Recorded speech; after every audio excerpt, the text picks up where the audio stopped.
കർത്താവിന്റെ അതിശ്രേഷ്ഠനാമം വാഴ്ത്തപ്പെടുമാറാകട്ടെ. கர்த்தருடைய நாமம் மகிமைப்படுவதாக. അനുഗ്രഹിക്കപ്പെട്ട ഈ നല്ല രാത്രിക്കായി ദൈവത്തെ നന്ദിയോടെ സ്തുതിക്കുന്നു. இந்த கிடைக்கப்பட்ட அந்த ராத்திரி நேரத்திற்காக நாம் ஆண்டவருக்கு நன்றி செலுத்தலாம். ഒരു പ്രാവശ്യം കൂടി നമുക്ക് ഈ നിലയിൽ ദൈവസേനയിൽ അടുത്ത് വരുവാൻ ദൈവം നമ്മെ സഹായിച്ചു. இந்த இவ்விதமாக ஒரு முறை கூட நாம் தேவனுடைய சமூகத்திலே கடந்து வரும்படியாக தேவன் நமக்கு கிருபை செய்தார். അതിന് കാരണം മറ്റൊന്നുമല്ല, அதற்கு காரணம் வேற ஒன்றும் இல்லை. നാം ഇപ്പോൾ നാം മനഃപ്പാഠമാക്കിയ വേദവാക്യത്തിൽ അതിന്റെ കാരണമുണ്ട്. நம் மனப்பாடம் செய்த அந்த வசனத்திலே அதற்குரிய காரணம் இருக்கிறது. നാം വായിച്ചത് യഹോവ തന്റെ ജനത്തിന് ശക്തി നൽകും. நாம் அந்த வசனத்திலே நம்ம வாசித்தோம், அந்த நம்முடைய கர்த்தராகிய தேவனாகிய கர்த்தர் நமக்கு பலன் தருகிறார். അവൻ തന്റെ ജനത്തിന് സമാധാനം നൽകി അവരെ അനുഗ്രഹിക്കും. நம்முடைய தேவனாகிய கர்த்தர் சமாதானத்தை தந்து அவர்களை ஆசீர்வதிக்கிறார். കർത്താവ് നമുക്ക് ശക്തി നൽകിയത് കൊണ്ടാണ് ഇന്ന് രാത്രികാലം ഇവിടെ ആയിരിക്കാൻ ദൈവം നമ്മെ സഹായിച്ചത്.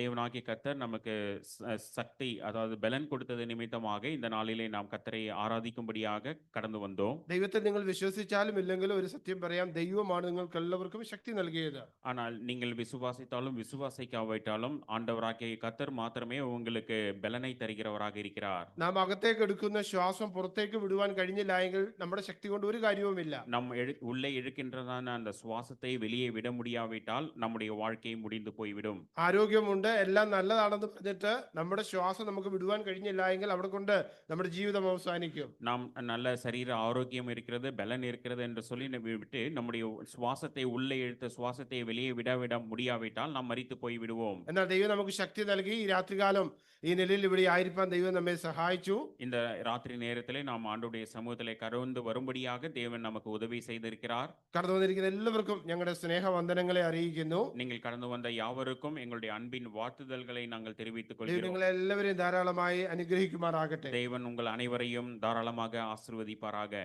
നമുക്കറിയാം, യു എയിൽ കടന്നു വന്നാൽ നമ്മെ ആകർഷിക്കുന്ന അനേക കെട്ടിടങ്ങൾ ഈ യു എയിലുണ്ട്. இந்த யுஏ பகுதியிலே நாம் வேலைக்கு வருவோம் என்று சொன்னால் அநேக விதமான காரியங்கள் இங்கு நடைபெறுகிறதை நீங்கள் பார்க்க முடியும். വളരെ മനോഹരമായ ഗ്ലാസുകൾ കൊണ്ടൊക്കെ അലങ്കരിച്ച ഏറ്റവും ഉയർന്നു നിൽക്കുന്ന അനേക കെട്ടിടങ്ങൾ அபுதாபியிலாயாலும் பிரத்யேகிச்சு துபாயிலாயாலும் நமக்கு കാണുവാൻ കഴിയും. அபுதாபியில இருந்தாலும் சரி, துபாயில இருந்தாலும் சரி, பெரிய பெரிய கட்டிடங்கள், கண்ணாடி கிளாஸ் எல்லாம் வைத்து கொண்டு போகின்ற பெரிய பெரிய கட்டிடங்களை நீங்கள் வரும்பொழுதும் போகும்போதும் வேலைக்கு போகும்போதும் நீங்கள் பார்த்திருக்க கூடும். എനിക്ക് അവരുടെ പേര് ചോദിച്ചാൽ നിങ്ങൾ എല്ലാവരും പല പേരുകൾ പറയും. நீங்கள் அந்த கட்டிடத்தினுடைய பெயர்களை எல்லாம் சொல்ல சொன்னால் நீங்கள் அநேக கட்டிடத்தினுடைய பெயர்களை நீங்கள் சொல்ல முடியும். ബുർജ് ഖലീഫ നിങ്ങൾ പറയും, ஒருவேளை புர்ஜ் கலீஃபா என்று சொல்லலாம், ബുർജ് അൽ അറബ് നിങ്ങൾ പറയും, புர்ஜ் அல் அரபு என்று சொல்லலாம், എമറേസ്റ്റ് ടവർ പറയും. இல்லைன்னா எமரைட்ஸ் டவர். നമ്മുടെ അബുദാബിയിലോട്ട് വന്നാൽ ഗ്രാൻഡ് മോസ്ക് ഉണ്ട്. அபுதாபியிலே நீங்கள் வருவீர்கள் என்று சொன்னால் கிராண்ட் மாஸ்க் என்ற கட்டிடம் இருக்கிறது. കെട്ടിടങ്ങൾ നമ്മുടെ ചുറ്റുപാടുമുണ്ട്. இவ்விதமாக பலவிதமான கட்டிடங்கள் நம்மை சுற்றிலுமாக இருக்கிறதை நீங்கள் பார்க்க முடியும். പെട്ടെന്ന് ഒരു ദിവസം ഉണ്ടായി വന്നതല്ല ഈ ഒരു കെട്ടിടവും. ஒரே நாள் இந்த கட்டிடமாக உருவாக்கப்பட்டு வரவில்லை. അനേക നാളത്തെ അനേക ആളുകളുടെ അധ്വാനമാണ് നാം ആ കാണുന്ന ബിൽഡിങ്ങുകളെല്ലാം. பல மாதங்களாக அநேக ஆட்களாக சேர்ந்து கட்டி உருவாக்கின அது கட்டிடமாக அந்த உருவாக்கப்பட்டிருக்கிறதை நாம் அறிந்திருக்கின்றோம். അതിനൊരു ഓണർ ഉണ്ട്, ഒരു ஓனர் இருக்கிறார்கள். ആ ബിൽഡിംഗ് പണിയുന്ന സമയത്ത് അതിനൊരു കോൺട്രാക്ടർ ഉണ്ട്. அந்த பில்டிங்கை கட்டுவதற்காக கட்டிட கலை செய்கின்றதான கம்பெனி அதுல இருக்கிறது. അതിനൊരു എഞ്ചിനീയർ ഉണ്ട്. அதுல கன்ஸ்ட்ரக்ஷன் செய்வதற்காக ஒரு இன்ஜினியர் இருக்கிறார்கள். അങ്ങനെ അതിന് ഒത്തിരി അതിന്റെ പുറകിൽ അധ്വാനിക്കുന്ന അനേക ആളുകളുണ്ട്. அதுக்கு பின்னாக வேலை செய்கின்ற பெரிய கூட்ட ஜனங்கள் அதுக்கு பின்னாக இருக்கிறார்கள். അല്ല ഒരു ദിവസം പെട്ടെന്നൊന്നും ഉളവായി വന്നതല്ല ഒരു കെട്ടിടവും. இந்த கட்டிடம் எந்த கட்டிடமா இருந்தாலும் ஒரே நாளிலே ഉണ്ടാക്കപ്പെട്ട് കട്ടി മുടിക്കപ്പെട്ട കട്ടിടം അല്ല. അനേക നാളുകൾ അവർ ചർച്ച ചെയ്ത് അതിന് എത്രമാത്രം ബലം വേണം, സിമെന്റ് വേണം, കമ്പി വേണം, ആളുകൾ വേണം, എത്ര ബലം വേണം എന്നൊക്കെ ചിന്തിച്ചാണ് അവർ അതെല്ലാം ചെയ്തിരിക്കുന്നത്. இந்த கட்டிடத்தை உருவாக்கும் என்பதாக அதை எவ்விதமாக டிசைன் பண்ணணும், எவ்விதமாக கட்டப்பட வேண்டிய ரூமுடைய அளவு முறைகள் எல்லாம் அதற்குள்ளாக ஆலோசித்து இவ்விதமாக பலவிதமான குழுக்கள் ஆலோசித்து அதை கட்டிடம் அந்த பணியை செய்து முடித்திருக்கிறார்கள். മാത്രമല്ല അവരതിന് നല്ല ബലം കൊടുത്തിട്ടുണ്ട്. ഒരു എർത്തിക്വക്ക് ഉണ്ടായാൽ പോലും അത് തകരുവാൻ പാടില്ല. அந்த கட்டிடத்தை கட்டும்போது நல்லா ஸ்ட்ராங்காக கட்டுறாங்க. அந்த பூமி எதிர்ச்சிகள் வந்தாலும் அது கீழே எழுந்து விழாதபடிக்கு அதை பக்குவமாக ஞானமாக கட்டி இருக்கிறார்கள். இருக்கிறார்கள். ഇന്ന് ഇങ്ങനെയുള്ള കെട്ടിടത്തെ കുറിച്ച് പറയുവാനായിട്ടല്ല ഞാൻ പോകുന്നത്. இன்றைய தினத்தில் அப்படிப்பட்ட கட்டிடத்தை குறித்து நான் சொல்ல விரும்பவில்லை. നമ്മുടെ ജീവിതത്തിൽ നാം പണിയേണ്ട ചില കാര്യങ്ങളെ കുറിച്ച് പറയുവാനായിട്ടാണ് ഞാൻ പോകുന്നത്. இந்த இந்த ராத்திரியிலே நம்முடைய வாழ்க்கையை நாம் கட்ட வேண்டிய ஒரு சில பணிகளை குறித்து நான் சொல்ல விரும்புகிறேன். ഞാൻ ഓർപ്പിക്കുകയുണ്ടായി, ഒരു കെട്ടിടം പണിയുന്നതിന് പല ആളുകളുണ്ട്. நாம் முன்பதாக சொன்னது போல ஒரு கட்டிட வேலையை செய்வதற்காக அதற்கு பின்பதாக அநேக ஆட்கள் இருக்கிறார்கள். പക്ഷെ നമ്മുടെ ജീവിതത്തെ പണിയുന്നത് മറ്റാരുമല്ല, നാം തന്നെയാണ്. ஆனால் நம்முடைய வாழ்க்கையை கட்டுவதற்கு நாம் மாத்திரமே இருக்கிறோம், மற்றவர்கள் நம்முடைய வாழ்க்கையை கட்டுவதில்லை. നമ്മുടെ ജീവിതത്തിന്റെ ഓണർ നമ്മൾ തന്നെയാണ്. நம்முடைய வாழ்க்கையின் முதலாளி நாமத்தான் இருக்கிறோம். എഞ്ചിനീയർ നമ്മൾ തന്നെയാണ്. அதற்கு இன்ஜினியரும் நாமத்தான் இருக்கிறோம். കോൺട്രാക്ടർ നമ്മൾ തന്നെയാണ്. அது கான்ட்ராக்டர் வேலையை நாம் தான் செய்கிறோம். കൺസൾട്ടന്റ് ഉണ്ടെങ്കിൽ അതും നമ്മൾ തന്നെയാണ്. கன்சல்டன்ட் ஆக இருந்தாலும் அதுவும் நாமத்தான் இருக்கிறோம். നീ എങ്ങനെ പണിയണം, എന്തുകൊണ്ട് പണിയണം എന്നുള്ളതെല്ലാം തീരുമാനിക്കുന്നത് നാം തന്നെയാണ്. எப்படி விதமாக செய்ய வேண்டும், என்ன செய்ய வேண்டும் என்று எல்லா தீர்மானங்களையும் எடுப்பதும் நாம் தான். മറ്റാർക്കും അത് പണിയുവാനായിട്ട് കഴിയുകയില്ല. இந்த பணிகளை வேற யாரும் செய்ய முடியாது. നമുക്ക് മാത്രമേ നമ്മുടെ ജീവിതത്തെ പണിയുവാനായിട്ട് കഴിയുകയുള്ളൂ. நம்முடைய வாழ்க்கையை உருவாக்குவதற்கு கட்டுவதற்கு நம்மால் மாத்திரமே செய்ய முடியும். ഞാൻ ഒരു കാര്യം ഓർപ്പിക്കാം, ஆனால் ஒரு காரியத்தை சொல்ல விரும்புகிறேன். ദൈവമില്ലാതെ ഒന്നും നമുക്കത് തീർക്കുവാൻ കഴിയുകയില്ല. ஆனால் தேவனுடைய உதவியும் ஒத்தாசையும் இல்லாமல் இந்த காரியத்தை நாம் செய்து முடிக்க முடியாது. പറഞ്ഞ ഒരു കാര്യത്തെ വേഗത്തിൽ ഞാൻ പറഞ്ഞ് അവസാനിപ്പിക്കാം. அப்படியாக கட்டப்பட்ட ஒரு கட்டிடத்தை வேகமாக வேதாகமத்தில் என்று சொல்லி நான் நிறைவு செய்ய விரும்புகிறேன். ഒരു വേദഭാഗം അതിന് ആധാരമായി ഞാൻ വായിക്കട്ടെ. அதற்கு உதவியாக வேதாகமத்திலிருந்து ஒரு வசனத்தை நான் வாசிக்கலாம். നെഹമ്യാവിന്റെ പുസ്തകം 2-ാം അധ്യായം நெகேமியா 2வது அதிகாரம் അതിന്റെ 17-ഉം 18-ഉം വാക്യങ്ങളാണ് വായിക്കേണ്ടത്. 17-18 வசனங்களை நான் வாசிக்க கேட்கலாம். 17-ഉം 18-ഉം ഒന്ന് വായിക്കാം. நெகேமியா 2வது அதிகாரம் 17-18 வசனம்.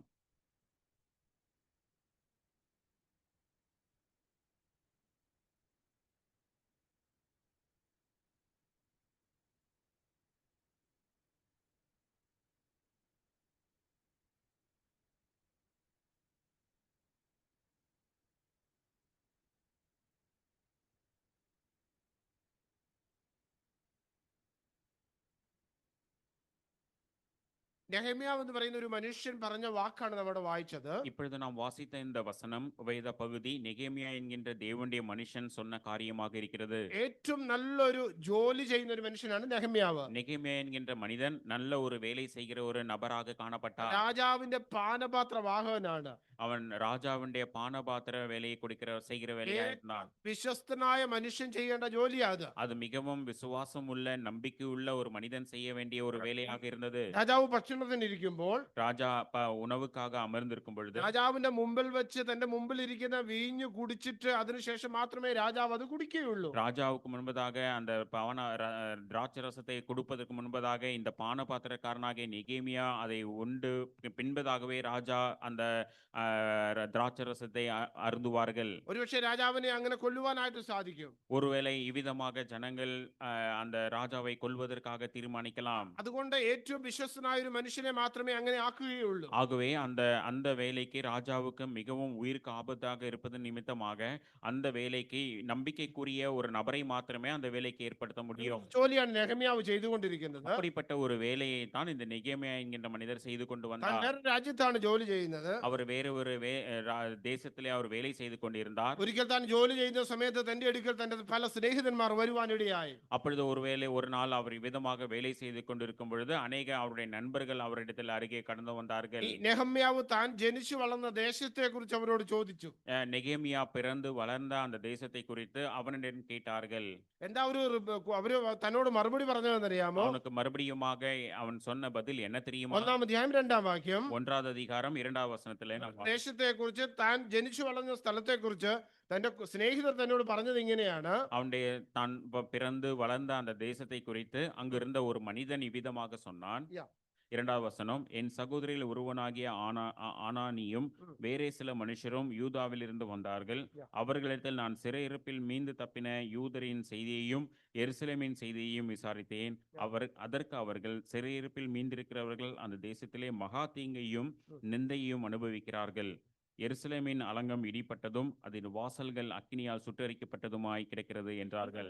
പ്രയാസത്തിൽ എവിടത്തെയുള്ള ആളുകൾ ഇരിക്കുന്നത്. அங்க இருக்கிற ஜனங்கள் மிகவும் கஷ்டப்பட்டு கொண்டிருக்கிறார்கள். വളരെ കഷ്ടത്തിലാണ്. அவர்கள் மிகவும் வருத்தத்திலே இருக்கிறார்கள்.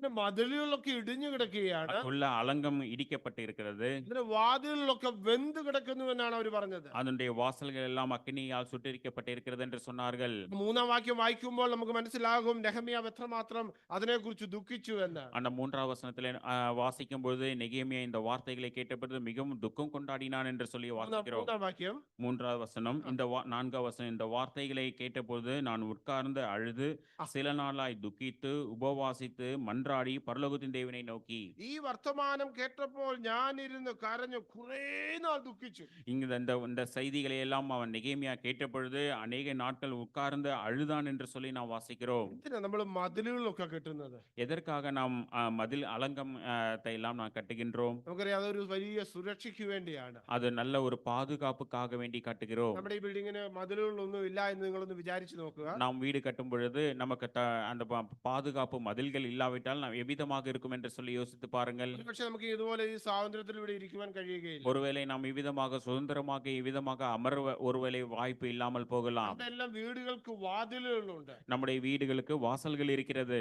അത് വലിയ സുരക്ഷയാണ് നമുക്ക് നൽകുന്നത്. அது நமக்கு பாதுகாப்பை அளிக்கக்கூடியதாக இருக்கிறது. ആരും നമ്മൾ അതിനകത്ത് പെട്ടെന്ന് അതിക്രമിച്ച് കയറുകയില്ല.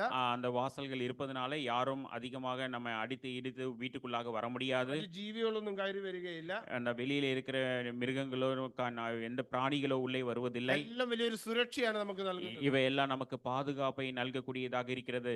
പഴയ കാലത്തായാലും മതിലുകളൊന്നുമില്ലായെങ്കിൽ ശത്രുവിന് പെട്ടെന്ന് കടന്നു വരുവാനായിട്ട് കഴിയും. பழைய நாட்களிலே முன்பத்து நாட்களிலே அந்த மதில்கள் எல்லாம் இல்லாவிட்டால் சத்துருக்கள் அந்த தேசத்துக்குள்ளாக புகுந்து வருவதற்கான வாய்ப்புகள் இருக்கிறது. ഇവിടുത്തെ പ്രശ്നവും അത് തന്നെയാ.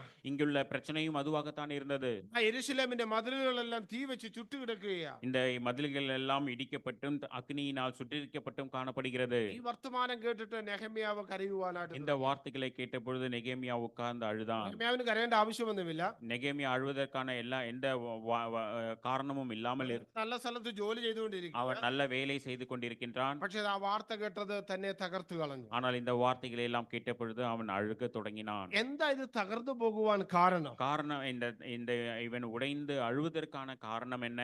ദൈവം ഇസ്രായേൽ ജനത്തിന് ഒരു കൽപ്പന കൊടുത്തു. இஸ்ரவேல் ஜனங்களுக்கு தேவன் ஒரு வாக்குத்தத்தத்தை கொடுத்திருந்தார். നിങ്ങൾ ശബത്ത് ആചരിക്കണം. நீங்கள் ஓய்வு நாளை ஆசரிக்க வேண்டும். എന്താ ശബത്ത് എന്ന് പറഞ്ഞാൽ ஓய்வு நாள் என்று 6 சொன்னால் ദിവസം വേല ചെയ്യണം. 6 நாள் வேலை செய்ய 7 வேண்டும். ദിവസം സ്വസ്ഥമായിരിക്കണം. 7வது நாள் ஓய்வெடுக்க வேண்டும். റെസ്റ്റ് എന്ന വാക്കിന്റെ അർത്ഥം ஓய்வு நாள் என்று சொன்னால் அதுக்கு ஓய்வெடுக்கக்கூடிய ஒரு நாள். സ്വസ്ഥമായി യാതൊരു വേലയും ഒന്നും ചെയ്യുവാൻ പാടില്ല. எந்த வேலையும் செய்யாமல் நீங்கள் ரெஸ்ட் எடுக்க வேண்டும். ആളുകളൊക്കെ അത് ചെയ്തതായി നാം വായിക്കുന്നുണ്ട്. அந்தக்குள்ள ஜனங்கள் எல்லாரும் இந்த காரியத்தை செய்தார்கள் என்று എന്നാൽ சொல்லி ഏറ്റവും வாசிக்கிறோம். കൂടുതൽ അവർ അത് ചെയ്തില്ല എന്നാ ദൈവത്തിൽ നമ്മെ ഓർപ്പിക്കുന്നത്. ஆனால் அநேக ஜனங்கள் அந்த காரியத்தை கடைபிடிக்கவில்லை என்று சொல்லியும் வேதாகம வசனம் சொல்லுகிறது. ജനങ്ങൾ മാത്രമല്ല ശബത്ത് ആചരിക്കേണ്ടത്. ஜனங்கள் மாத்திரம் ஓய்வு நாளை ஆசரிக்க வேண்டிய அவசியம் இல்லை. ലേവ്യപുസ്തകം 25-ാം അധ്യായം 1-ാം വാക്യം വായിച്ചാൽ മതി. ദേശം ശബത്ത് ആചരിക്കണം. அந்த லேவியர் எழுதின புஸ்தகம் லேவியராகமம் 25வது அதிகாரத்தை வாசிக்கும் பொழுது ஜனம் முழுவதும் தேசம் முழுவதும் இதை கடைபிடிக்க வேண்டும். ജനങ്ങൾ മാത്രമല്ല ദേശം മുഴുവനും ശബത്ത് ആചരിക്കണം. ஜனங்கள் மாத்திரமல்ல தேசம் முழுவதும் இந்த கட்டளையை கடைபிடிக்க வேண்டும். എന്ന് പറഞ്ഞാൽ 6 വർഷം കൃഷി ചെയ്യണം. அப்படி என்று சொன்னால் 6 நாள் வேலை செய்யலாம். 7-ാം വർഷം കൃഷി ചെയ്യേണ്ട ആവശ്യമില്ല. 7வது வருஷம் அந்த பயிர் நிலங்களை எல்லாம் விளைவிக்க வேண்டிய அவசியம் இல்லை. ഇനിയെ അങ്ങനെ തന്നെ ഇട്ടിരിക്കണം. அந்த ஒரு வருடம் முழுவதுமாக அப்படியே விளைவிக்காமல் ஒன்றும் செய்யாமல் அப்படியே விட்டுவிட வேண்டும். അങ്ങനെ ചെയ്താൽ അതിന് അടുത്ത വർഷം അതിന്റെ ഫലം ഏറെ വർദ്ധിക്കും. அப்பொழுது அப்படி இருந்து அதுக்கு அடுத்த வருஷம் நீங்கள் பயிர் விளைவிக்கும் பொழுது நல்ல பலன் காய்க்கும். അപ്പൊ നിങ്ങളുടെ മനസ്സിൽ ന്യായമായ ഒരു ചോദ്യം ഇങ്ങനെ വരാം. இப்பொழுது உங்களுடைய மனசிலே ஒரு கேள்வி இப்படி எழலாம். ഈ 7-ാം വർഷം കൃഷി ചെയ്തില്ല എങ്കിൽ എങ്ങനെ ജീവിക്കുമെന്ന്. 7வது வருஷம் அவர்கள் பயிர் தானியங்கள் விளைவிக்காவிட்டால் அவர்கள் எதை உண்பார்கள், எப்படியாக உயிர் வாழ முடியும்? ദൈവം അതിനും അവർക്ക് പോംവഴി കൊടുത്തിട്ടുണ്ട്. தேவன் அவர்களுக்கு ஒரு வழியையும் ஏற்படுத்தி கொடுத்தார். 6-ാം വർഷം അവർ കൃഷി ചെയ്യുമ്പോൾ 6வது வருடம் அவர்கள் பயிர் விளைவிக்கும் பொழுது അവർക്ക് കിട്ടുന്ന വിളവുകളെല്ലാം ഇരട്ടിയായിട്ടാണ് ദൈവം കൊടുത്തത്. அப்படி என்று சொன்னால் 6வது வருஷத்திலே அவர்கள் பயிர்களை எல்லாம் விளைவிக்கும் பொழுது 2 மடங்கான ஆசீர்வாதத்தை தேவன் அவர்களுக்கு கொடுத்தார். അത് സംഭരിച്ചു വെച്ച് അവർക്ക് അടുത്ത വർഷം ജീവിക്കുവാനായിട്ട് കഴിയും. அவை எல்லாவற்றையும் சேகரித்து வைத்து அடுத்த வருஷம் 7வது வருஷம் அவர்களால் அதை கொண்டு அவர்கள் உயிர் வாழ முடியும். മാത്രമല്ല അതിൽ തനിയെ ഉണ്ടാകുന്നതൊക്കെ അവർക്ക് ഭക്ഷിക്കുവാനായിട്ട് കഴിയും. அதற்கு இடையிலே கிடைக்கின்ற காரியங்கள் எல்லாவற்றையும் அவர்கள் உண்டு உயிரோடு வாழ முடியும். പക്ഷെ ഒരു സത്യം ഞാൻ ഓർപ്പിക്കട്ടെ. ஆனால் இங்கு நான் ஒரு சத்தியத்தை சொல்ல விரும்புகிறேன். ഈ ജനം ഈ കൽപ്പന എങ്ങും ചെയ്തതായി നാം കാണുന്നില്ല. இந்த கற்பனையை இந்த ஜனங்கள் எங்கும் செய்ததாக சொல்லப்படவில்லை. ആളുകൾ ശബത്ത് ആചരിച്ചു. ஜனங்கள் இந்த ஓய்வு நாளை ஆசரித்தார்கள். അവരുടെ ദേശത്തിന് അവർ ശബത്ത് കൊടുത്തില്ല. ஆனால் தேசத்திற்கு அவர்கள் அந்த ஓய்வு நாளை ஆசரிக்கவில்லை. ആഗ്രഹമായിരിക്കാം, அது வேறு காரணங்களாக இருக்கலாம். കൂടുതൽ പണം ഉണ്ടാക്കണം, അതുകൊണ്ട് കൃഷി ചെയ്ത് കാണും അവര്. ஒருவேளை அவர்கள் அதிக பணம் உண்டாக்க வேண்டும் என்று சொல்லி அதிகமாக விளைவிச்சலை உண்டாக்கி இருக்கலாம். പക്ഷേ ഈ രാത്രികാലം ഒരു കാര്യം നിങ്ങൾ മറന്നു പോകരുത്. ஆனால் இந்த ராத்திரி நேரத்தில் ஒரு காரியத்தை நீங்கள் மறந்து போக வேண்டும். ദൈവം തന്റെ കൽപ്പന മറന്നില്ല. தேவன் தன்னுடைய கட்டளையை அவர் மறக்கவில்லை. ദൈവം എന്താ ചെയ്തതെന്ന് അറിയാമോ? தேவன் என்ன செய்தா தெரியுமா? ഈ ദേശത്തിന് ശബത്ത് കൊടുത്തില്ല. இந்த தேசம் இந்த ஓய்வு நாளை ஆசரிக்கவில்லை. അനേക വർഷങ്ങൾ കഴിഞ്ഞപ്പോൾ அநேக ஆண்டுகள் கடந்த பொழுது ഈ ജനത്തെ മുഴുവനായി ദൈവം ബാബേലിലേക്ക് അയച്ചു. இந்த ஜனங்கள் இந்த தேசத்தில் இருக்கிற ஜனங்கள் எல்லாரையும் தேவன் அந்த பாபிலோன் என்கின்ற தேசத்திற்கு அனுப்பினார். 70 വർഷമാണ് ജനങ്ങൾ അവിടെ അടിമകളായി കഴിഞ്ഞത്. 1-2 ஆண்டுகள் அல்ல, 70 வருடங்களாக அந்த பாபிலோன் தேசத்திற்கு அடிமைகளாக கொண்டு செல்லப்பட்டார்கள். 70 വർഷം ഈ ദേശം അവിടെ ശൂന്യമായി കിടന്നു. அப்பொழுது இந்த 70 வருடம் இந்த தேசம் பூச்சியமாக இருந்தது. ദൈവം നമ്മെ കുറിച്ച് പല കാര്യങ്ങളും ദൈവം ഉദ്ദേശിക്കുന്നുണ്ട്. ദൈവം നമ്മെ കുറിച്ചதான അനേക കാര്യங்களை எதிர்பார்க்கிறார். നാം അതിന് ദൈവത്തിന് അനുകൂലമായി പോയില്ല എങ്കിൽ, நாம் இந்த தேவனுக்கு நாம் கீழ்ப்படியாமல் போவோம் என்று சொன்னால், നാം ദൈവത്തിന്റെ വാക്ക് കേട്ടില്ല എങ്കിൽ, இந்த தேவனுடைய வார்த்தைக்கு நாம் கீழ்ப்படியாமல் போனால் ദൈവം തന്റെ വചനം നിവർത്തിക്കും. தேவனுடைய வார்த்தை நம்முடைய வாழ்க்கையிலே நிறைவேறும். നമ്മളിൽ കൂടെ ആയിരിക്കില്ല, ஒருவேளை நம்ம வழியாக அல்ல, അത് മറ്റൊരാളിൽ കൂടി ആയിരിക്കും. வேற ஒரு மனிதன் வழியாக கூட இருக்கலாம். എന്ന് പറഞ്ഞാൽ നാം ദൈവത്തിന്റെ വാക്ക് അനുസരിച്ചില്ല എങ്കിൽ, தேவனுடைய வார்த்தைக்கு நாம் கீழ்ப்படியாமல் போனால் നമുക്ക് ലഭിക്കേണ്ട അനുഗ്രഹം അത് മറ്റൊരാൾക്ക് പോകും. நமக்கு கிடைக்க வேண்டிய அந்த ஆசீர்வாதம் வேற ஆளுக்கு போய்விடும். ദൈവത്തിന്റെ വാക്ക് അതുപോലെ തന്നെ നിവർത്തിക്കും. தேவன் தம்முடைய வார்த்தையை சொன்ன வண்ணமாகவே நிறைவேற்றுவார். അങ്ങനെ ഈ അടിമത്തത്തിൽ പോയ ജനം തിരിച്ചു വരുന്ന കാഴ്ചയാണ് നാം നെഹമ്യാവിന്റെ പുസ്തകത്തിൽ കാണുന്നത്. இப்படியாக அடிமைகளாக கடந்து போன அந்த ஜனங்கள் மீண்டுமாக திரும்ப வருகிறதை நாம் இந்த நெகேமியா புத்தகத்திலே வாசிக்கிறோம். അടിമകളായി പോയ ജനം തിരിച്ചു വന്നപ്പോൾ അവര് അവിടെ പിന്നെ വീടുകളൊക്കെ പണിതു, ദേവാലയം പണിതു. പക്ഷേ അവരുടെ മതിലും കതകുമെല്ലാം വെന്തു കിടക്കുന്ന കാഴ്ചയാണ്. அவர்கள் திரும்பி வந்த பொழுது அவருடைய வீடும் மதிலும் அலங்கம் எல்லாம் இடிந்து அக்னியால் சுட்டெரிக்கப்பட்ட அந்த சூழ்நிலையை அவர்கள் பார்த்தார்கள். ഇങ്ങനെ പോയാൽ കുഴപ്പമില്ല എന്നല്ല നെഹമ്യാവ് പറഞ്ഞത്. அப்படி போனால் ஒரு பிரச்சனையும் இல்லை என்று சொல்லி அங்கு நெகேமியா அங்கு சொல்லவில்லை. നെഹമ്യാവ് എന്ത് ചെയ്തു? ഇരുന്ന് കരയുവാനായിട്ട് തുടങ്ങി. இங்கே காரியங்கள் எல்லாம் நடந்த காரியங்கள் எல்லாம் கேட்ட பொழுது நெகேமியா அழத் தொடங்கி விட்டான். അതാണ്ട് 4 മാസത്തോളം കരഞ്ഞു പ്രാർത്ഥിച്ചു. ஏறக்குறைய 4 மாசம் அளவும் அவன் அழுது ஜெபித்தான். എന്നിട്ട് രാജാവിനോട് ചെന്ന് പറഞ്ഞു, രാജാവേ, എനിക്ക് എന്റെ ദേശത്തേക്ക് പോകണം. அப்பொழுது ராஜாவிடத்தில் சொன்னார், ராஜாவே, நான் என்னுடைய தேசத்துக்கு போக வேண்டும். പ്രാർത്ഥനയുടെ ഫലമായി രാജാവ് അത് അനുവദിച്ചു. அவன் ஜெபத்திற்கு பதிலாக ராஜா நெகேமியா அவனுடைய சொந்த ஊருக்கு போவதற்கு அனுமதி கொடுத்தார். 2-ാം അധ്യായം വായിക്കുമ്പോൾ നെഹമ്യാവ് യെരൂശലേമിൽ വന്നു. இன்னும் 2வது அதிகாரத்துல வரும்பொழுது நெகேமியா அந்த எருசலேமுக்கு கடந்து வந்தார். എന്തെല്ലാമാണ് അവിടെ ചെയ്യേണ്ടതെന്നുള്ള ഒരു കാര്യം താൻ തീർച്ചപ്പെടുത്തി. என்னென்ன காரியங்கள் எல்லாம் செய்ய வேண்டும் என்று சொல்லி அங்கு சொல்லப்பட்டது. താൻ തനിയെ പോയി എല്ലാം കണ്ടു, എന്തെല്ലാം ചെയ്യണമെന്നുള്ള കാര്യം താൻ തീരുമാനിച്ചു. அவன் என்ன தனியாக கடந்து சென்று என்னென்ன செய்ய வேண்டுமோ எல்லா காரியங்களையும் அங்கு அவன் தீர்மானம் பண்ணினான். ഒരു സത്യം ഞാൻ ഓർപ്പിക്കട്ടെ. அருமையானவர்களே, நான் ஒரு காரியத்தை சொல்ல விரும்புகிறேன். നമ്മുടെ ജീവിതത്തിൽ ഇതുപോലെ ഇടിഞ്ഞു കിടക്കുന്ന അനേക കാര്യങ്ങളുണ്ട്. நம்முடைய வாழ்க்கையில இடிந்து போன அநேக காரியங்கள் இருக்கிறது. നമ്മുടെ ആത്മീയ ജീവിതത്തിൽ ഇടിഞ്ഞു കിടക്കുന്ന പല കാര്യങ്ങളുമുണ്ട്. நம்முடைய ஆவிக்குரிய வாழ்க்கையில இடிந்து போன அநேக காரியங்கள் இருக்கிறது. അതുകൊണ്ടാണ് നാം പലപ്പോഴും ദേവാലയത്തിൽ വരുന്നത്.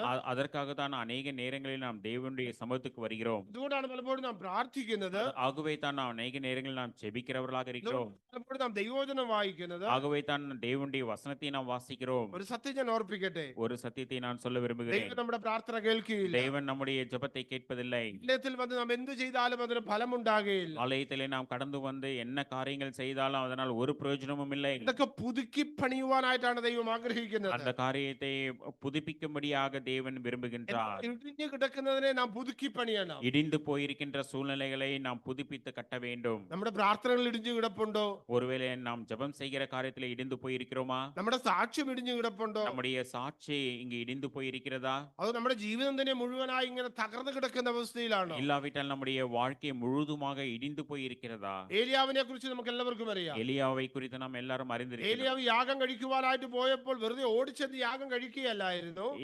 எலியா அந்த தன்னுடைய பலிகளை செலுத்த போகும்போது ஓடி சென்று அவன் செய்யவில்லை. പിന്നെയോ ഏലിയാവ് ദൈവത്തിന്റെ വചനപ്രകാരം യാഗപീഠം പണിത് യാഗം കഴിച്ചു. அவன் தேவனுடைய வசனத்தின் பிரகாரமாக அவன் பலிபீடங்களை உண்டாக்கி பின்பதாக அவன் பலி செலுத்தினான் என்று சொல்லி வாசிக்கிறோம். അതാണ് ദൈവം തീയിറക്കി വലിയ അത്ഭുതം പ്രവർത്തിച്ചത്. அப்படி செய்த பொழுது தேவன் அக்கினியை இறக்கி அந்த அந்த அந்த பலியை சுகந்த வாசனையாக அங்கீகரித்தார். എന്താ ദൈവം നമ്മുടെ ജീവിതത്തിൽ പ്രവർത്തിക്കാത്തത്? தேவன் நம்முடைய வாழ்க்கையிலே கிரியை செய்யாததற்கான காரணம் என்ன? എന്താ നമ്മുടെ അവസ്ഥയ്ക്ക് മാറ്റം വരാത്തത്? நம்முடைய வாழ்க்கையிலே நாம் கடந்து போகிற சூழ்நிலைகளே மாற்றம் வராததற்கான காரணம் என்ன? ജീവിതത്തിൽ ഇന്നും ഇടിഞ്ഞു കിടക്കുന്ന അനേക കാര്യങ്ങളുണ്ട്. இடிந்து போயிருக்கின்ற அநேக காரியங்கள் நம்முடைய வாழ்க்கையிலே இருக்கிறது. പണിയേണ്ട ചില കാര്യങ്ങളെ ഒന്ന് വേഗത്തിൽ ഞാൻ ഓർപ്പിച്ച് അവസാനിപ്പിക്കാം. நாம் பணிய வேண்டிய கட்ட வேண்டிய ஒரு சில காரியங்களை வேகமாக சொல்லி நான் நிறைவு செய்ய അത് விரும்புகிறேன். ചിന്തിച്ചാൽ മതി എന്റെ ജീവിതത്തിൽ ഇത് ഏതാണ് പണിയേണ്ടത് എന്ന്. அப்படியான காரியங்களை நம்முடைய வாழ்க்கையிலே நாம் என்னென்ன காரியங்களை கட்ட வேண்டும் என்று சொல்லி நாம் சிந்தித்து பார்ப்போம். ഞാൻ നെഹെമ്യാവിന്റെ പുസ്തകം 3-ാം അധ്യായത്തിലേക്ക് പോവുകയാണ്. நெகேமியா 3வது அதிகாரத்துக்கு நாம் கடந்து வருவோம். ഞാൻ ഓർപ്പിച്ചല്ലോ, നെഹെമ്യാവ് യെരൂശലേമിൽ വന്നു.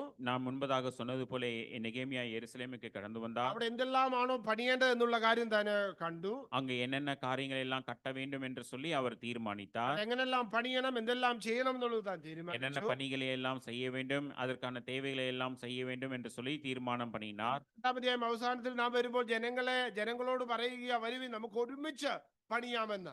இப்பொழுது 2வது அதிகாரத்தில் சொன்னது போல இந்த வேலைக்கு நாம் எழுந்து காட்டுவோம் வாருங்கள் என்று சொல்லி நல்ல வேலைக்கு தங்கள் கைகளை திடப்படுத்தினார்கள் என்று சொல்லி வாசித்தோம். പക്ഷെ അതിന് പുറകിൽ തനിക്കൊരു ബലമുണ്ടായിരുന്നു. அதற்கு பின்பதாக ஒரு பலன் அவருக்கு உண்டாயிருந்தது. 30-ാം വാക്യത്തിൽ വായിച്ചത്, ഞങ്ങളുടെ ദൈവം ഈ കാര്യം സാധിപ്പിക്കും. 30வது வசனத்தில் நாம் வாசிக்கின்றோம், நம்முடைய தேவனாகிய கர்த்தர் இந்த காரியங்கள் எல்லாம் செய்தார். ജീവിതത്തിൽ ഇടിഞ്ഞു കിടക്കുന്നതിനെ പണിയുവാൻ നമുക്ക് കഴിയണം. நம்முடைய வாழ்க்கையில இடிந்து போன காரியங்கள் எல்லாவற்றையும் நாம் கட்ட வேண்டும். പക്ഷെ അത് ദൈവത്തിൽ ആശ്രയിച്ച് നാം ചെയ്താൽ അത് ഏറ്റവും അനുഗ്രഹമായി തീരും. ஆனால் நாம் தேவனை சார்ந்து நாம் அந்த காரியங்களை கட்டும் பொழுது நிச்சயமாக அந்த காரியத்தில் நாம் வெற்றி சிறக்க முடியும். അസാധ്യമായതിനെ സാധ്യമാക്കുവാൻ ദൈവത്തിന് കഴിയും. முடியாத காரியங்களை முடியும்படியான சாத்தியமாக கூடியவர் நம்முடைய தேவனாகிய கர்த்தர். ഇവിടെ നാം ഓർത്തല്ലോ, അതിന്റെ വാതിലുകളും മതിലുകളും ഇടിഞ്ഞു കിടക്കുകയാണ്. நாம் வாசித்தோம் அல்லவா, அதனுடைய வாசல்களும் அலங்கங்களும் இடிந்து கிடக்கிறது. അവരെല്ലാവരും ഒരുമിച്ച് പണിയുവാനായിട്ട് തുടങ്ങി. அவனை எழுந்து கட்டுவோம் வாருங்கள் என்று சொல்லி ஒருமனமாக அவர்கள் கட்டத் தொடங்கினார்கள். എന്തെല്ലാമാണ് അവർ പണിത് എന്ന് നാം 3-ാം അധ്യായത്തിൽ വായിക്കുന്നുണ്ട്. அவர்கள் என்னென்ன காரியங்கள் எல்லாம் கட்டினார்கள் என்று சொல்லி 3வது அதிகாரத்திலே வாசிக்கிறோம். അതിന്റെ 1-ാമത്തെ വാക്യത്തിൽ അവസാന വാക്യത്തിലും വായിക്കുന്നുണ്ട്, ആട്ടുവാതിൽ അവർ പണിതു എന്ന് വായിക്കുന്നു. 3வது அதிகாரம் 1வது வசனத்திலே அவர்கள் ஆட்டு வாசலை முதலாவதாக கட்டினார்கள். അതിന്റെ 1-ാം വാക്യവും 32-ാം വാക്യവും നാം വായിക്കുന്നുണ്ട്. 32வது வசனத்திலே ആട്ടുവാതിൽ അവർ പണിതു. அவர்கள் ஆட்டு வாசலை கட்டினார்கள் என்று சொல்லி வாசிக்கிறோம். അങ്ങനെ ആ പേര് വരാൻ കാരണം, அப்படி ஆட்டு வாசல் என்று சொல்லி சொல்வதற்கான காரணம் என்ன? ഒരുപക്ഷെ ദേവാലയത്തിലേക്ക് യാഗത്തിനായി ആടുകളെ കൊണ്ടുപോയത് അതുവഴി ആയിരിക്കാം. ஒருவேளை பலி செலுத்துவதற்காக கொண்டு வருகின்ற ஆடுகளை எல்லாம் அந்த வழியாக ஒருவேளை கொண்டு வந்திருக்கலாம். പുതിയ നിയമത്തിൽ നാം അത് വായിക്കുന്നുണ്ട്. புதிய ஏற்பாட்டிலே நாம் இந்த காரியத்தை வாசிக்கிறோம். ബെഥസ്ദ എന്ന കുളക്കരയിൽ ഒരു ആട്ടുവാതിൽ ഉണ്ടായിരുന്നു എന്ന് பெலஸ்தா വായിക്കുന്നുണ്ട്. அந்த இடத்திலே அங்கு ஒரு ஆட்டு வாசல் உண்டாயிருந்தது. ഇത് നമ്മുടെ കർത്താവിനെ കാണിക്കുന്ന ഒരു കാര്യമാണ്. இது நம்முடைய ஆண்டவராகிய இயேசு கிறிஸ்துவை சுட்டி காண்பிக்கக்கூடியதாக இருக்கிறது. ലോകത്തിന്റെ പാപത്തെ ചുമന്ന നമ്മുടെ കർത്താവായ യേശു ക്രിസ്തു, உலகத்தின் பாவத்தை சுமந்திருக்கிற தேவாட்டுக்குட்டியாக இருக்கிறவர் நம்முடைய ஆண்டவராகிய இயேசு கிறிஸ்து. ഈ യേശു ക്രിസ്തുവിനെ സ്വീകരിക്കുന്നതോടുകൂടിയാണ് ഒരു വ്യക്തിയുടെ ആത്മീയ ജീവിതം ആരംഭിക്കുന്നത്. நான் இந்த ஆண்டவராகிய இயேசு கிறிஸ்துவை சொந்த இரட்சகராக ஏற்றுக்கொள்ளும் பொழுது ஒரு மனிதனுடைய வாழ்க்கை தொடங்குகிறது. രക്ഷിക്കപ്പെടാത്ത ആർക്കും ആത്മീയ ജീവിതം ആരംഭിക്കാൻ കഴിയുകയില്ല. ரட்சிக்கப்படாத யாரும் இந்த ஆவிக்குரிய வாழ்க்கையை தொடங்க முடியாது.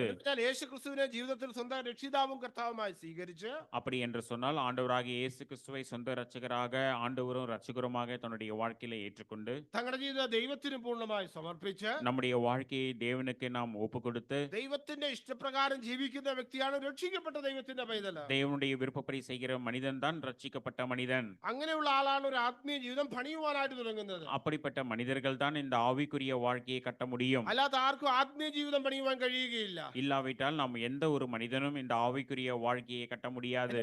കർത്താവില്ലാതെ ആർക്കും പണിയുവാൻ കഴിയുകയില്ല. அப்படி என்று சொன்னால் ஆண்டவராகிய கர்த்தர், தேவனாகிய கர்த்தர் இல்லாவிட்டால் நம்முடைய ஆவிக்குரிய வாழ்க்கையை கட்ட முடியாது. കർത്താവില്ലാതെ പണിയാൻ പറ്റും. ஒருவேளை நாம் ஆண்டவராகிய தேவனாகிய கர்த்தர் இல்லாமல் நம்முடைய காரியங்களை கட்ட முடியும். കർത്താവ് പറഞ്ഞൊരു കാര്യമുണ്ട്. அவர்களை பார்த்து கர்த்தர் சொன்ன ஒரு காரியம் இருக்கிறது. കർത്താവ് രണ്ട് പണിക്കാരെ കുറിച്ച് തന്നെ താൻ പറഞ്ഞപ്പോൾ പറയുകയുണ്ടായി. தேவனாகிய கர்த்தர் இரண்டு கட்டுகிறவர்களை இரண்டு பேரை பார்த்து சொன்ன ஒரு ഒരുവൻ காரியம். പാറമേൽ വീട് പണിതു, ஒருவன் கற்பாறையின் மேல் வீடுகளை ഒരുവൻ கட்டினான், മണൽമേൽ വീട് പണിതു. ஒருவன் மணலின் மேல் வீடை கட்டினான். എന്താ സംഭവിച്ചെന്നറിയാമോ? നാം മത്തായിയുടെ സുവിശേഷം 7-ാം അധ്യായം 24 മുതൽ വായിച്ചു വരുന്നുണ്ട്. மத்தேயு 7வது அதிகாரம் 24 முதல் உள்ள வசனங்களை நாம் வாசிக்கும் போது அதை அறிந்து கொள்ளலாம். നല്ല വീടാ പണിതത്, ரெண்டு பேரும் அந்த வீட்டை கட்டினார்கள். മനോഹരമായിരുന്നു. பார்ப்பதற்கு அழகாக இருந்தது. ഒരു പ്രശ്നമുണ്ടായി. ஆனால் ஒரு பிரச்சனை உண்டாயிற்று. കാറ്റടിച്ചു. ஒரு நாள் நன்றாக காற்று அடித்தது. പെയ്തു. ஒரு நாள் நன்றாக மழை பெய்தது. എന്താ സംഭവിച്ചെന്നറിയാമോ? என்ன நடந்தது தெரியுமா? ആ മണൽമേൽ വീട് പണിത് മുഴുവനായി ഒലിച്ചുപോയി. அந்த மணலின் மேல் கட்டின வீடு முழுவதுமாக இடிந்து போய்விட்டது. എന്നാൽ പാറമേൽ വീട് പണിതോ? ஆனால் கற்பாறையின் மேல் கட்டின வீடோ? അതാ അവിടെ നിങ്ങൾ വാക്കി നോക്കണം, അത് വീണു. അതിന്റെ വീഴ്ച മണൽമേൽ വീട് പിന്നെ പണിത വീട് വീണു, അതിന്റെ വീഴ്ച വലുതായിരുന്നു എന്ന് വായിക്കുന്നുണ്ട്. ஆனால் மணலின் மேல் கட்டின வீடோ விழுந்து போய் அது ஒன்றுமில்லாமல் போயிற்று. അടുത്ത വാക്യം ഒന്ന് പറയാമോ? വീട്ടിൽ മേലെ അലച്ചു. അടുത്ത വാക്യം ലാസ്റ്റ് ആണോ? 25 பெருமழை சொரிந்து பெருவெள்ளம் வந்து காற்று அடித்து அந்த வீட்டின் மேல் மோதியும் அது விழவில்லை, ஏனென்றால் அது கண்மலையின் மேல் அஸ்திபாரம் போடப்பட்டிருந்தது. കർത്താവ് പറഞ്ഞു, കർത്താവിന്റെ വാക്ക് അനുസരിക്കുന്നവർ ഇതുപോലെയാണെന്നാ പറഞ്ഞത്. இங்கே தேவனாகிய கர்த்தர் சொல்லுகிறார், இந்த தேவனுடைய வார்த்தைக்கு கீழ்ப்படுகிறவர்கள் இப்படி இருப்பார்கள். അപ്പോൾ രക്ഷിക്കപ്പെടാതെ ആർക്കും പണി ആരംഭിക്കുവാൻ കഴിയുകയില്ല. அப்படி என்று சொன்னால் ரட்சிக்கப்படாமல் யாரும் இப்படிப்பட்ட வேலையை கட்ட முடியாது. നാം ഇതുവരെ രക്ഷിക്കപ്പെട്ടിട്ടില്ലെങ്കിൽ ഇതുവരെ നമ്മുടെ പണി ആരംഭിച്ചിട്ടില്ല.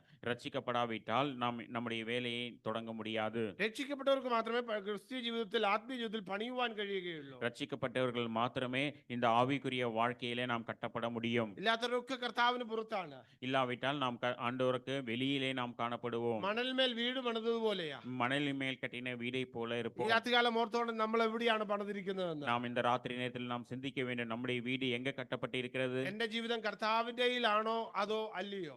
என்னுடைய வாழ்க்கை கர்த்தருக்குள்ளாக கட்டப்பட்டிருக்கிறதா அல்லது இல்லையா? കർത്താവിലുണ്ടെങ്കിൽ ആ പാറമേൽ പണിത വീട് പോലെയാ. நாம் கர்த்தராகிய இயேசு கிறிஸ்து மேல் கட்டுவோம் என்று சொன்னால் அது கற்பாறையின் மேல் கட்டின வீடு கோப்பாக இருக்கும். അതിന് പ്രയാസം വരാം, പ്രശ്നം വരാം, പക്ഷേ കർത്താവ് കൂടെയുണ്ട്. நமக்கு பிரச்சனைகளும் போராட்டங்களும் வரலாம், ஆனால் கர்த்தர் நம்மளோடு கூட இருக்கிறார். മണൽമേൽ വീട് പണിതയെ കുറിച്ച് വായിച്ചത് ആ വീഴ്ച വലുതായിരുന്നു എന്നാ വായിച്ചത്. மணலின் மேல் கட்டின வீடை குறித்து நாங்கள் வாசிக்கிறோம், அது மிக கடினப்பட்டு கட்டினார்கள். അതുകൊണ്ട് പ്രിയമുള്ളവരെ, നമ്മുടെ പണി നാം എവിടെയാണ് പണിതിരിക്കുന്നത്? அருமையான சகோதர சகோதரிகளே, நாம் எந்த இடத்திலே நம்முடைய வீட்டை கட்டி கொண்டிருக்கிறோம்? കർത്താവിൽ പണിതാൽ നാം ഭാഗ്യമുള്ളവരാ. கர்த்தருக்குள்ளாக நாம் கட்டி கொண்டிருப்போம் என்று சொன்னால் நாம் பாக்கியவான்கள், ദൈവം ஆசீர்வாதம். അങ്ങനെയാ വായിക്കുന്നത്. வேத வசனத்திலே இவ்விதமாக தான் நாம் வாசிக்கிறோம். സങ്കീർത്തനം 1-ാം വാക്യം മുമ്പ് നാം വായിക്കുകയുണ്ടായി. 32வது சங்கீதத்திலே நாம் இவ்விதமாக வாசிக்க கேட்டோம். വായിച്ചു, ലംഘനം ക്ഷമിച്ചും പാപം മറച്ചും കിട്ടിയ മനുഷ്യൻ ഭാഗ്യവാനെന്നാ വായിച്ചത്. எவனுடைய மீறுதல் மன்னிக்கப்பட்டு எவனுடைய பாவம் மூடப்பட்டதோ அவன் பாக்கியவான். യഹോവ അകൃത്യം കണക്കിടാതെയും ആത്മാവിൽ കപടമില്ലാതെയും ഇരിക്കുന്ന മനുഷ്യൻ ഭാഗ്യവാൻ. எவனுடைய அக்கிரமத்தை கர்த்தர் எண்ணாதிருக்கிறாரோ, எவனுடைய ஆவியில் கபடமில்லாதிருக்கிறதோ அவன் பாக்கியவான். ഇങ്ങനെയാണ് ദൈവവചനം നമ്മെ ഓർപ്പിക്കുന്നത്. இவ்விதமாக தான் தேவனுடைய வசனம் நம்மை நினைப்பூட்டுகிறது. ജോലിയുണ്ട്, ഭാഗ്യമുണ്ട്. ஒருவேளை நாம் நினைக்கலாம் நல்ல வேலை கிடைத்தால் ஆசீர்வாதம்,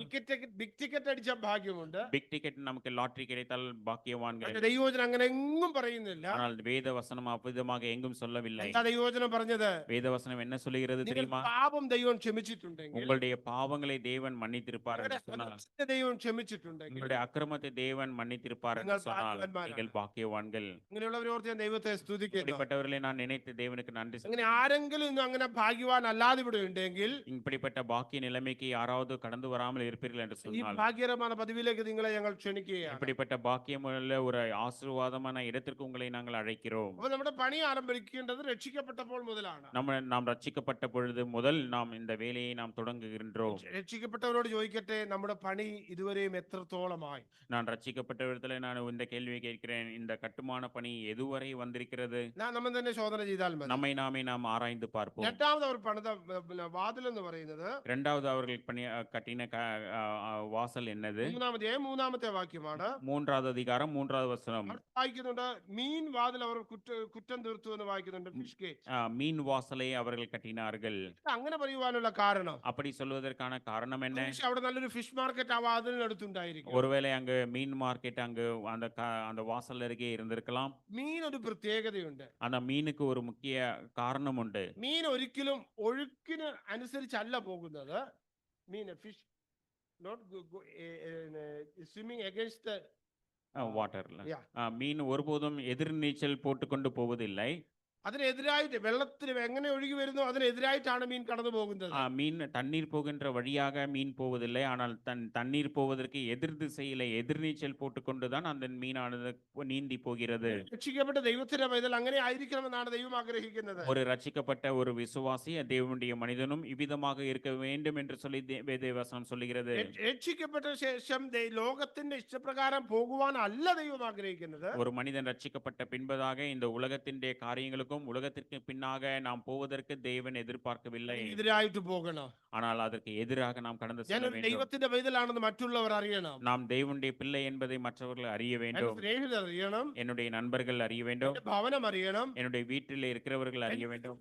ஆ. எல்லா ஜனங்களும் அறிய வேண்டும். അറിയുന്നില്ല എങ്കിൽ നാം രക്ഷിക്കപ്പെട്ടിട്ടില്ല. அப்படி அவர்கள் அறியாவிட்டால் நாம் ரட்சிக்கப்படவில்லை என்று அர்த்தம். അതുകൊണ്ടാണ് അവർ ആ മീൻ വാതിൽ പണിയുവാനുള്ള ஆகவே தான் அங்கு மீன் வாசலை அவர்கள் கட்டினார்கள். മാത്രമല്ല മൂന്നാമതൊരു പണിത വാതിൽ പഴയ വാതിൽ എന്നാണെന്ന് നാം അതിന്റെ 6ാം വാക്യത്തിൽ വായിക്കുന്നുണ്ട്. இப்பொழுது 3வது ஒரு வாசலை குறித்து 6வது வசனத்தில் சொல்லப்பட்டிருக்கிறது. அது பழைய வாசல். അത് ദൈവ വചനത്തെയാണ് കാണിക്കുന്നത്. அது தேவ வசனத்தை சுட்டி காண்பிக்க கூடியதாக இருக்கிறது.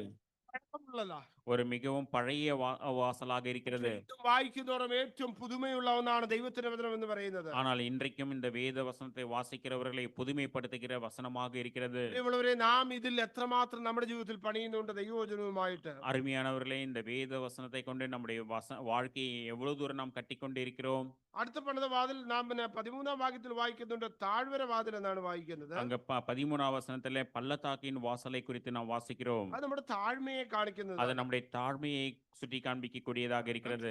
നാം എത്രമാത്രം താഴ്മയുള്ളവരാണ്. நம்முடைய கிறிஸ்துவ வாழ்க்கையில நாம் எவ்வளவு தூரம் தாழ்மையாக இருக்கிறோம். നമുക്കറിയാം, നമ്മുടെ കർത്താവ് ശിഷ്യന്മാരുടെ കാൽ കഴുകിയാണ് തന്റെ താഴ്മ കാണിച്ചത്. நம்முடைய ஆண்டவராகிய இயேசு கிறிஸ்து தன்னுடைய சீஷருடைய கால்களை எல்லாம் கழுவி தன்னுடைய தாழ்மையை சுட்டி காண்பித்தார். നമ്മുടെ കുടുംബ ജീവിതത്തിൽ, ക്രിസ്ത്യ ജീവിതത്തിൽ നാം എത്രമാത്രം താഴ്മയുള്ളവരാണ് എന്ന് നാം ഓർക്കണം. நம்முடைய குடும்ப வாழ்க்கையில, நம்முடைய கிறிஸ்துவ வாழ்க்கையில நாம் எவ்வளவு தூரம் தாழ்மையுள்ளவர்களாக இருக்கிறோம் என்பதை நாம் சிந்தித்து பார்ப்போம். 14ാം വാക്യത്തിൽ വായിക്കുന്നുണ്ട്, കുപ്പ വാതിൽ അവർ പണിതു വന്ന്. 5வது அதிகாரம் 11வது வசனத்திலே குப்பை வாசலை அவர்கள் கட்டினார்கள். നഗരത്തിലുള്ള വേസ്റ്റുകൾ എല്ലാം ഇവിടെ കൊണ്ടിടുന്ന സ്ഥലമായിരിക്കും. ஒருவேளை அந்த நகரத்திலே இருக்கிற எல்லா தேவையில்லாத பொருட்களையும் போடுகின்ற சேர்க்கின்ற இடமாக இருக்கலாம். വേസ്റ്റ് സംഭരിക്കാൻ അനേക കാര്യങ്ങളുണ്ട്. இங்கே வேஸ்டுகளை எல்லாம் தேவையில்லாத காரியங்களை சேகரிப்பதற்கான அநேக வசதிகள் உண்டு. നമ്മുടെ കുറവുകളെ നാം ഏറ്റുപറഞ്ഞ ദൈവസന്നിധിയിൽ പോകാറുണ്ടോ? அருமையானவர்களே, நம்முடைய குறைவுகளை எல்லாம் நாம் அறிக்கை செய்வதற்கு தேவனுடைய சமூகத்துக்கு போகிறதுண்டா? ഇത് നമ്മുടെ ശുദ്ധീകരണത്തെ കാണിക്കുന്ന ഒരു കാര്യമാണ്. இது நம்முடைய வாழ்க்கையின் சுத்திகரிப்பை சுட்டி காண்பிக்கக்கூடியதாக இருக்கிறது. 15ാം വാക്യത്തിൽ ഉറവു വാതിൽ നാം കാണുന്നുണ്ട്. 15வது வசனத்திலே வாசலை நாம் பார்க்கிறோம். കർത്താവായ യേശുക്രിസ്തുവിനെ കാണിക്കുന്നതാണ്. அது ஆண்டவராகிய இயேசு கிறிஸ்துவை சுட்டி காண்பிக்கக்கூடியதாக இருக்கிறது. നാം കുടിക്കേണ്ടത്. இயேசு கிறிஸ்துவிலிருந்து நாம் குடிக்க வேண்டும். നമ്മുടെ പരിശുദ്ധാത്മാവിനെയും കാണിക്കുന്നുണ്ട്. அது நம்முடைய பரிசுத்த ஆவியையும் சுட்டி காண்பிக்கக்கூடியதாக இருக்கிறது.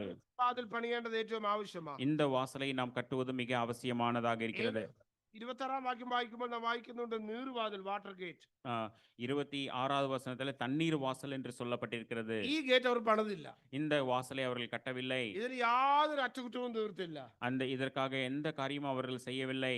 എന്ന് പറഞ്ഞാൽ ഈ ദൈവവചനത്തിന് യാതൊരു മായവും ഇല്ല, മാറ്റവും ഇല്ല എന്ന് കാണിക്കുക. இது தேவனுடைய வசனத்திற்கு எந்த டூப்ளிகேட்டும் இல்லை என்பதை அது சுட்டி காண்பிக்கக்கூடியது. കേടും അതിന് വന്നിട്ടില്ല. ஒருபோதும் அது கிட்டு போகவில்லை என்று சொல்லி நாம் அறிய முடியும். പിന്നെ അതിന്റെ 28ാം വാക്യത്തിൽ വരുമ്പോൾ കുതിരവാതിൽ അവർ പണിതായി നാം വായിക്കുന്നു. 28வது வசனத்திலே குதிரை வாசல் என்று சொல்லப்பட்டிருக்கிறது. അനേക പോരാട്ടങ്ങളുണ്ട്. நம்முடைய வாழ்க்கையில அநேக போராட்டங்கள் உண்டு. ഒരിക്കലും അത്ര സുഖമുള്ള ജീവിതമല്ല. கிறிஸ்துவ வாழ்க்கை என்பது மிக சுகமான ஒரு வாழ்க்கை அல்ல. പ്രശ്നങ്ങളും പ്രതികൂലങ്ങളും ഒക്കെ നമ്മുടെ ജീവിതത്തിലുണ്ട്. பிரச்சனைகளும் போராட்டங்களும் நம்முடைய வாழ்க்கையில உண்டு. അതാണ് ഈ കുതിരവാദി നമ്മെ കാണിക്കുന്നത്. அதுதான் குதிரை வாசலை என்று சொல்லி நம்முடைய அதை சொல்லி காண்பிக்கிறதா. നമുക്ക് അനേക പോരാട്ടങ്ങളുണ്ട്. ஆண்டவராக இயேசு கிறிஸ்து சொல்லி நம்முடைய வாழ்க்கையில அநேக போராட்டங்கள் உண்டு சொல்லி എന്നാൽ இருக்கிறார். ദൈവത്തിൽ ആശ്രയിച്ച് നമുക്ക് ജയിക്കുവാനായിട്ട് കഴിയും. ஆனால் தேவனை சார்ந்து நாம் வாழும் பொழுது நாம் நிச்சயமாகவே நாம் வெற்றி சிறக்க முடியும். കാണുന്ന കിഴക്കേ വാതിൽ എന്ന് നമ്മൾ அங்கே കാണുന്നു. கிழக்கு வாசலை 29 29வது வசனத்திலே கிழக்கு வாசலை குறித்து சொல்லப்பட்டிருக்கிறது. കർത്താവിന്റെ മടങ്ങിവരവിനെ കാണിക്കുന്ന ഒരു വാതിൽ. இது நம்முடைய ஆண்டவராகிய இயேசு கிறிஸ்து திரும்பி வருகிறதை அதை சுற்றி காண்பிக்கக்கூடியதாக ഇന്നും இருக்கிறது. യെരൂശലേമിൽ ചെന്നാൽ ആ വാതിൽ അവിടെയുണ്ട്. യെരൂശലേമിൽ ചെന്നാൽ ആ വാതിൽ അവിടെ இப்பொழுதும் அந்த எருசலேமுக்கு சென்றால் அந்த வாசல் அங்கே இருக்கிறது. യേശു ക്രിസ്തു മടങ്ങി വരുവാനായിട്ട് പോവുകയാണ്. ஆண்டவராகிய இயேசு கிறிஸ்து திரும்ப வரப்போகிறார். നാം ദൈവജനത്തിന്റെ ഏറ്റവും വലിയ പ്രത്യാശയാണത്. அது நம்முடைய ஒவ்வொரு விசுவாசிக்கும் உள்ள எதிர்பார்ப்பாக இருக்கிறது. കർത്താവ് പണിത വാതിലാണ്. 31 വാക്യത്തിൽ നമ്മൾ വായിക്കുന്നു ഹമീഫ് കത്ത് വാതിൽ എന്ന് വായിക്കുന്നു. அங்கு 31வது வசனத்திலே அங்கு ஒரு வாசலை அவர்கள் பணிந்திருக்கிறார்கள். குமாரன் 31 31 30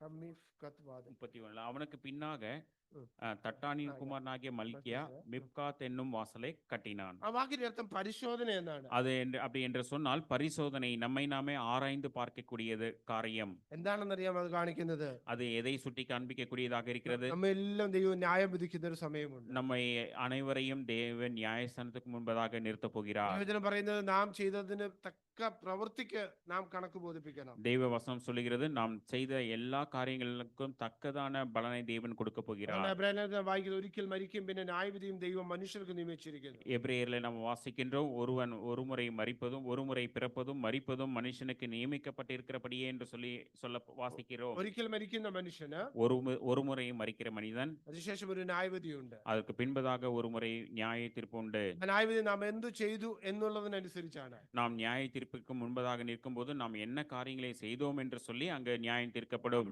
രക്ഷപ്പെടുവാൻ ആർക്കും കഴിയുകയില്ല. அதிலிருந்து விடுபடுவதற்கு யாராலும் முடியாது. കാരണം നാം ഒരിക്കലും മരിക്കുന്നവരല്ല. காரணம் நாம் ஒருபோதும் மரிக்கிறவர்கள் அல்ல. ശരീരം മരിക്കും, இந்த சரீரம் நம்மை விட்டு கடந்து പക്ഷേ போகும். ആത്മാവ് മരിക്കത്തില്ല. நம்முடைய ஆத்மா மரித்து போவதில்லை. അത് ദൈവം തന്റെ സന്നിധിയിൽ നാം കണക്ക് കൊടുക്കേണ്ടവരാണ്. அது தேவனுடைய சமூகத்திலே கடந்து சொல்லும். அது தேவனுடைய சமூகத்திலே நாம் கடந்து சென்று நியாயஸ்தானத்துக்கு முன்பதாக நாம் கணக்கு கொடுக்க வேண்டும். ഞാനിവിടെ അവസാനിപ്പിക്കുക. அருமையானவர்களை நான் நிறுத்த விரும்புகிறேன். നമ്മുടെ ജീവിതത്തിൽ നാം പണിയേണ്ട ചില കാര്യങ്ങളെ കുറിച്ചാണ് ഞാൻ ഓർപ്പിച്ചത്. இந்த நாளிலே நம்முடைய வாழ்க்கையிலே நாம் கட்ட வேண்டிய ஒரு சில காரியங்களை நாம் பார்த்தோம். തകർന്നു കിടക്കുന്ന അവസ്ഥയാണ് നമ്മുടെ ജീവിതത്തിലെങ്കിൽ நம்முடைய வாழ்க்கையிலே நாம் இடிந்து போன சூழ்நிலையிலே இருப்போம் என்று சொன்னால் ഒരു കാര്യം വ്യക്തമായിട്ട് രാത്രികാലം ഞാൻ ഓർപ്പിക്കാം. இந்த ராத்திரி நேரத்துல ஒரு காரியத்தை நான் அழுத்தி சொல்ல விரும்புகிறேன். ദൈവം പ്രവർത്തിക്കത്തില്ല. தேவன் நம்முடைய வாழ்க்கையிலே கிரியை செய்வது இல்லை. ഇങ്ങനെയുള്ള ജീവിതമല്ല ദൈവത്തിന് വേണ്ടത്. அப்படிப்பட்ட ஒரு வாழ்க்கையை தேவன் எதிர்பார்க்கவில்லை. പണിയുന്ന നല്ല ആളുകളെയാണ് ദൈവത്തിന് ആവശ്യം. கட்ட வேண்டிய நல்ல ஆட்களை தேவன் எதிர்பார்க்கிறார். യോഹന്നാന്റെ സുവിശേഷം 13-ാം അധ്യായം നിങ്ങൾ പിന്നെ വായിച്ചാൽ മതി. யோவான் 13வது அதிகாரத்திலே நீங்கள் பின்னதாக வாசித்தால் போதும். അവിടെ നാം വായിക്കുന്നുണ്ട് ഒരു അത്തിവൃക്ഷത്തെ പരിപാലിക്കുന്നത്. அங்கு ஒரு அத்திமரத்தை அவர் கண்டார் என்று சொல்லி வாசிக்கிறோம். 3-ാം വർഷം കായ്ക്കേണ്ടതാ. 3வது வருஷம் அது கனி கொடுக்க வேண்டும். കായ്ച്ചില്ല. ஆனால் கனி കൊടുக்கவில்லை. വീണ്ടും അതിന്റെ വേലക്കാരൻ കിളച്ചു. 4-ാം വർഷം നോക്കി.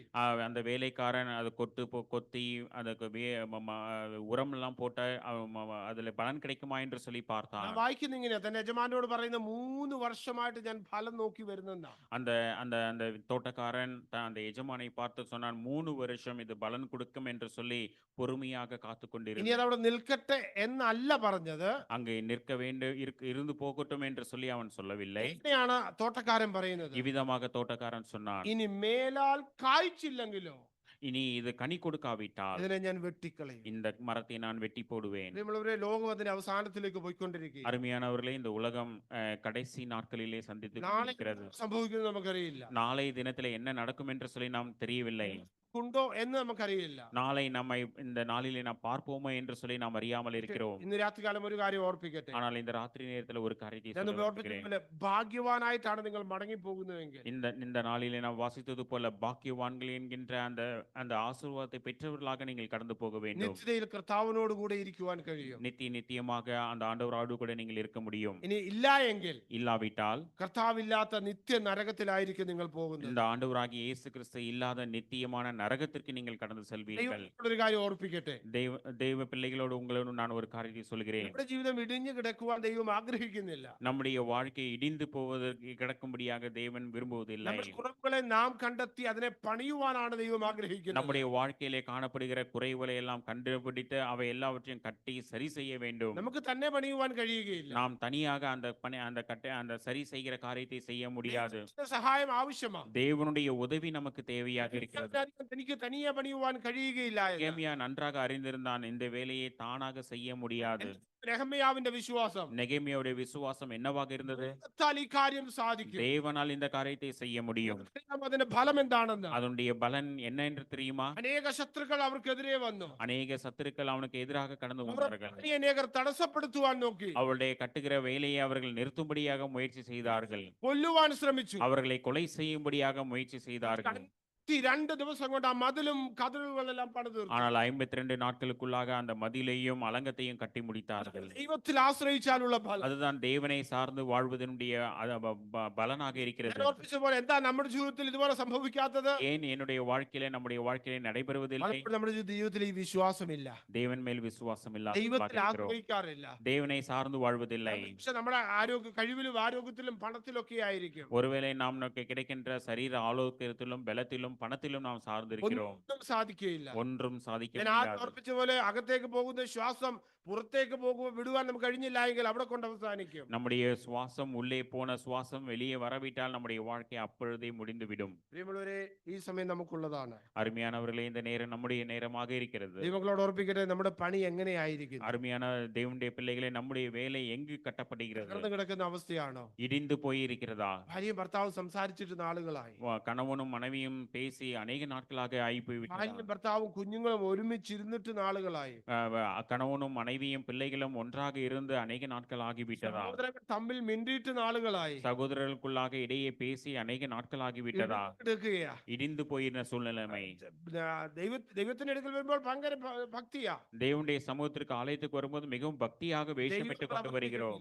தேவன் நம்முடைய வாழ்க்கையிலே கிரியை செய்ய முடியாது. പ്രവർത്തിക്കണമെങ്കിൽ தேவன் நம்முடைய வாழ்க்கையிலே கிரியை செய்ய வேண்டும் என்று ദൈവവചനപ്രകാരം പണിയണം. தேவனுடைய வசனத்தின் பிரகாரமாக அது கட்டப்பட வேண்டும். ദൈവവചനപ്രകാരം നമ്മെ ഏൽപ്പിച്ചു കൊടുക്കണം. தேவ வசனத்தின் பிரகாரமாக நம்மை நாமே அர்ப்பணிக்க வேண்டும். അങ്ങനെ ചെയ്താൽ அப்படி செய்யும் பொழுது അവിടെ ദൈവം പ്രവർത്തിക്കും. அங்கு தேவன் நம்முடைய வாழ்க்கையிலே கிரியை செய்வார். അവസാനിപ്പിക്കാം. ஒரு காரியத்தை சொல்லி நான் நிறைவேற்றுகிறேன். കല്ലറ നിങ്ങൾക്കെല്ലാം ഓർമ്മയുണ്ട്. லாசருடைய கல்லறை நாம் எல்லாரும் அறிந்திருக்கிறோம். മരിച്ച് 4 ദിവസമായി ലാസർ കല്ലറയ്ക്ക് ഒത്തിരിക്കുക. மரித்து 4 நாள் ஆகிவிட்டது, கல்லறைக்குள்ளாக அடக்கம் 4ാമത്തെ ദിവസമായി യേശു ക്രിസ്തു എവിടേക്ക് വരുന്നത്? 4வது நாளிலே ஆண்டவராக இயேசு கிறிஸ்து கல்லறை நடைத்து வந்தார். അവരൊക്കെ പ്രതി കർത്താവെ മരിച്ച് 4 ദിവസമായി നാറ്റം വെച്ച് തുടങ്ങി. லாசருடைய சகோதரி சொன்னார்கள், ஆண்டவரே, லாசரு மரித்து 4 நாள் ஆகிவிட்டது, அடக்கம் செய்து என்று ആ சொன்னார்கள். കല്ലറയുടെ അടുക്കൽ വന്ന് കർത്താവ് ഒരു കാര്യം പറഞ്ഞു. அந்த கல்லறையின் அருகே கடந்து வந்த ஆண்டவராக இயேசு கிறிஸ்து ஒரு காரியத்தை ആ சொன்னார். കല്ല് ഉരുട്ടി മാറ്റി. அந்த கல்லை நீக்கி போடுங்கள் என்று ഞാൻ சொன்னார். വായിക്കുന്ന ഇങ്ങനെ, അവിടെ നിന്ന് അവർ കല്ലുരുട്ടി മാറ്റി. அவர்கள் விவிதமாக வாசித்தோம், அந்த கல்லை அவர்கள் நீக்கி போட்டார். കല്ലറയുടെ അടുക്കിലേക്ക് നമ്മുടെ കർത്താവ് കടന്നു ചെന്നു. கல்லறைக்கு அருகிலே ஆண்டவராக இயேசு கிறிஸ்து கடந்து சென்றார். വിളിച്ചു, ലാസറേ പുറത്തു വരിക. லாசருவே வெளியே வா என்று சொல்லி உரக்க சத்தமாக அவர் ദൈവത്തിന്റെ கூப்பிட்டார். ആത്മാവ് ഇങ്ങനെ അവിടെ രേഖയാക്കിയിരിക്കുന്നത്. தேவனுடைய பரிசுத்த ஆவியானவர் விதமாக எழுதியிருக்கிறார். മരിച്ചവൻ പുറത്തു വന്നെന്നാ വായിക്കുന്നത്. மரித்த லாசரு வெளியே வந்தான். അവന്റെ ആ കെട്ടൊക്കെ അഴിക്കാൻ പറഞ്ഞവൻ പോട്ടെന്ന് പറഞ്ഞു. அவனுடைய கட்டுகளை எல்லாம் அழித்து விடும்படியாக சொன்னார். ഒരു ആത്മീയ സത്യം നിങ്ങളെ ഓർപ്പിക്കാനാണ് ഞാനത് പറഞ്ഞത്. ஆவிக்குரிய சத்தியத்தை நான் சொல்ல விரும்புகிறேன். എന്റെ ജീവിതത്തിൽ ഇതുപോലെ പല കല്ലുകൾ വെച്ച് നാം അടച്ചു വെച്ചിരിക്കുന്നു. நம்முடைய வாழ்க்கையில அநேக கல்லுகளை விவிதமாக கல்லுகளை வைத்து அடைத்து வைத்திருக்கிறோம். ദൈവത്തിന് വേണേ ഒറ്റ വാക്ക് പറഞ്ഞാൽ കല്ല് മാറാം. அந்த தேவன் ஒரு வார்த்தை சொன்னால் அந்த கல்லுகளை எல்லாம் மாற்ற முடியும். കർത്താവ് പറഞ്ഞ കല്ല് മാറ്റാനായിട്ട് ஆண்டவர் ஆகிய இயேசு கிறிஸ்து சொன்னார், கல்லை நீக்கி போடுங்கள் என்று சொன்னார். ജീവിതത്തിൽ നമ്മുടെ ദൈവത്തിന് തടസ്സമായി ഇഷ്ടമല്ലാത്ത കല്ലുകൾ നാം മാറ്റി കൊടുത്താൽ, நம்முடைய தேவனுக்கு பிரியமில்லாத காரியங்கள் நம்முடைய வாழ்க்கையிலிருந்து நம்மை விட்டு நீக்கி ஒப்பு கொடுக்கும் பொழுது നിമിഷം ദൈവം കൽപ്പിക്കുക. அதுக்கு அடுத்த நிமிஷத்திலே தேவன் அங்கு பிரவர்த்தனை செய்வார். ദൈവം പ്രവർത്തിക്കും. அடுத்த நிமிஷத்துல தேவன் கிரியை செய்வார். പ്രവർത്തിക്കുന്നില്ല എങ്കിൽ കാരണം ഓർത്തോണം, നാം നമ്മുടെ ജീവിതം അടച്ചു വെച്ചിരിക്കും. நம்முடைய வாழ்க்கையிலே தேவன் கிரியை செய்யாவிட்டால் நம்முடைய வாழ்க்கையை நாம் அடைத்து வைத்திருக்கிறோம், கல்லை வைத்து அடைத்து வைத்திருக்கிறோம் என்றுதான் பொருள். എനിക്കറിയില്ല നിങ്ങളുടെ ജീവിതത്തിലെ കല്ലുകൾ എന്തൊക്കെയാണ്. உங்களுடைய வாழ்க்கையில என்னென்ன கல்லுகள் இருக்கிறது என்று சொல்லி எனக்கு ദൈവമായിട്ടുള്ള தெரியாது. തടസ്സം എന്താണെന്ന് അറിയത്തില്ല. தேவனுக்கும் உங்களுக்கும் உள்ள தடையை என்ன என்று சொல்லி எனக்கு ഇന്ന് தெரியாது. രാത്രികാലം നിങ്ങളെ തന്നെ ഒന്ന് ശോധന ചെയ്യുവാൻ ദൈവം സഹായിക്കട്ടെ. இந்த ராத்திரி நேரத்திலே நம்மை நாமே ஆராய்ந்து பார்க்க தேவன் நமக்கு உதவி செய்வார். നമ്മുടെ ജീവിതത്തെ நம்முடைய வாழ்க்கையை சற்று ஆராய்ந்து എനിക്ക് பார்ப்போம். ദൈവത്തിന് തമ്മിൽ തടസ്സമായിട്ട് എന്താണ് ഉള്ളത്? எனக்கும் தேவனுக்கும் இடையே ஏதாவது தடை இருக்கிறதா? ഇപ്പോഴത്തെ അവസ്ഥ മാറാത്തത് என்னுடைய வாழ்க்கையில சூழ்நிலைமையில மாறாததுக்கான காரணம் என்ன? என்னுடைய சூழ்நிலைமை மாறாததுக்கான காரணம் என்ன? ഇന്ന് പോയി നിങ്ങളൊന്ന് പരിശോധിക്കണം. இதை இன்று ராத்திரியில நீங்கள் கடந்து சென்று நீங்கள் சோதித்து വിഷയങ്ങൾ ഏറ്റു പറയണം. உங்களுடைய குறைவுகளை எல்லாம் நீங்கள் அறிக்கை செய்யுங்கள். ദൈവം പ്രവർത്തിക്കുവാനായിട്ട് തുടങ്ങും. தேவன் உங்களுடைய வாழ்க்கையில கிரியை செய்ய தொடங்குவார். പറ്റുമോ എന്ന്? நீங்கள் அப்படி செய்வீர்கள் என்று சொன்னால் செய்ய முடியுமா என்று சொல்லி சிந்தித்து ദൈവം பாருங்கள். പ്രവർത്തിക്കും. தேவன் நிச்சயமாக கிரியை ദൈവം ബലം செய்வார். നൽകും. தேவன் பலன் தருவார். ദൈവം സമാധാനം നൽകും. தேவன் சமாதானம் ആ தருவார். ദൈവത്തിന് മാത്രമേ அந்த കഴിയുകയുള്ളൂ. தேவனால் மாத்திரமே முடியும். അത് പ്രാപിക്കുവാൻ നമുക്ക് കഴിയും. அது நம்மை பெற்றுக்கொள்வதற்கு அதால் അത് நம்மால் முடியும். ഒന്നും നാം ചെയ്യേണ്ട. நாம் அதற்காக ஒன்றும் செய்ய வேண்டாம். ദൈവത്തിന് നമ്മെ തന്നെ സമർപ്പിച്ചു കൊടുത്താൽ മാത്രം മതി. தேவனுடைய சமூகத்திலே நம்மை நாமே ஒப்பு கொடுக்க வேண்டும். അങ്ങനെ ചെയ്ത ദൈവത്തിൽ നിന്ന് അനുഗ്രഹം പ്രാപിപ്പാൻ ദൈവം നമ്മെ സഹായിക്കട്ടെ. அப்படிப்பட்ட நிலைமையில நாம் செய்த தேவ ஆசீர்வாதங்களை பெற்றுக்கொள்ள தேவன் நமக்கு உதவி செய்வாராக. ദൈവം അനുഗ്രഹിക്കുമാറാകട്ടെ. தேவன் தாமே நமக்கு ஆசீர்வதித்து தருவாராக. ஆமென்.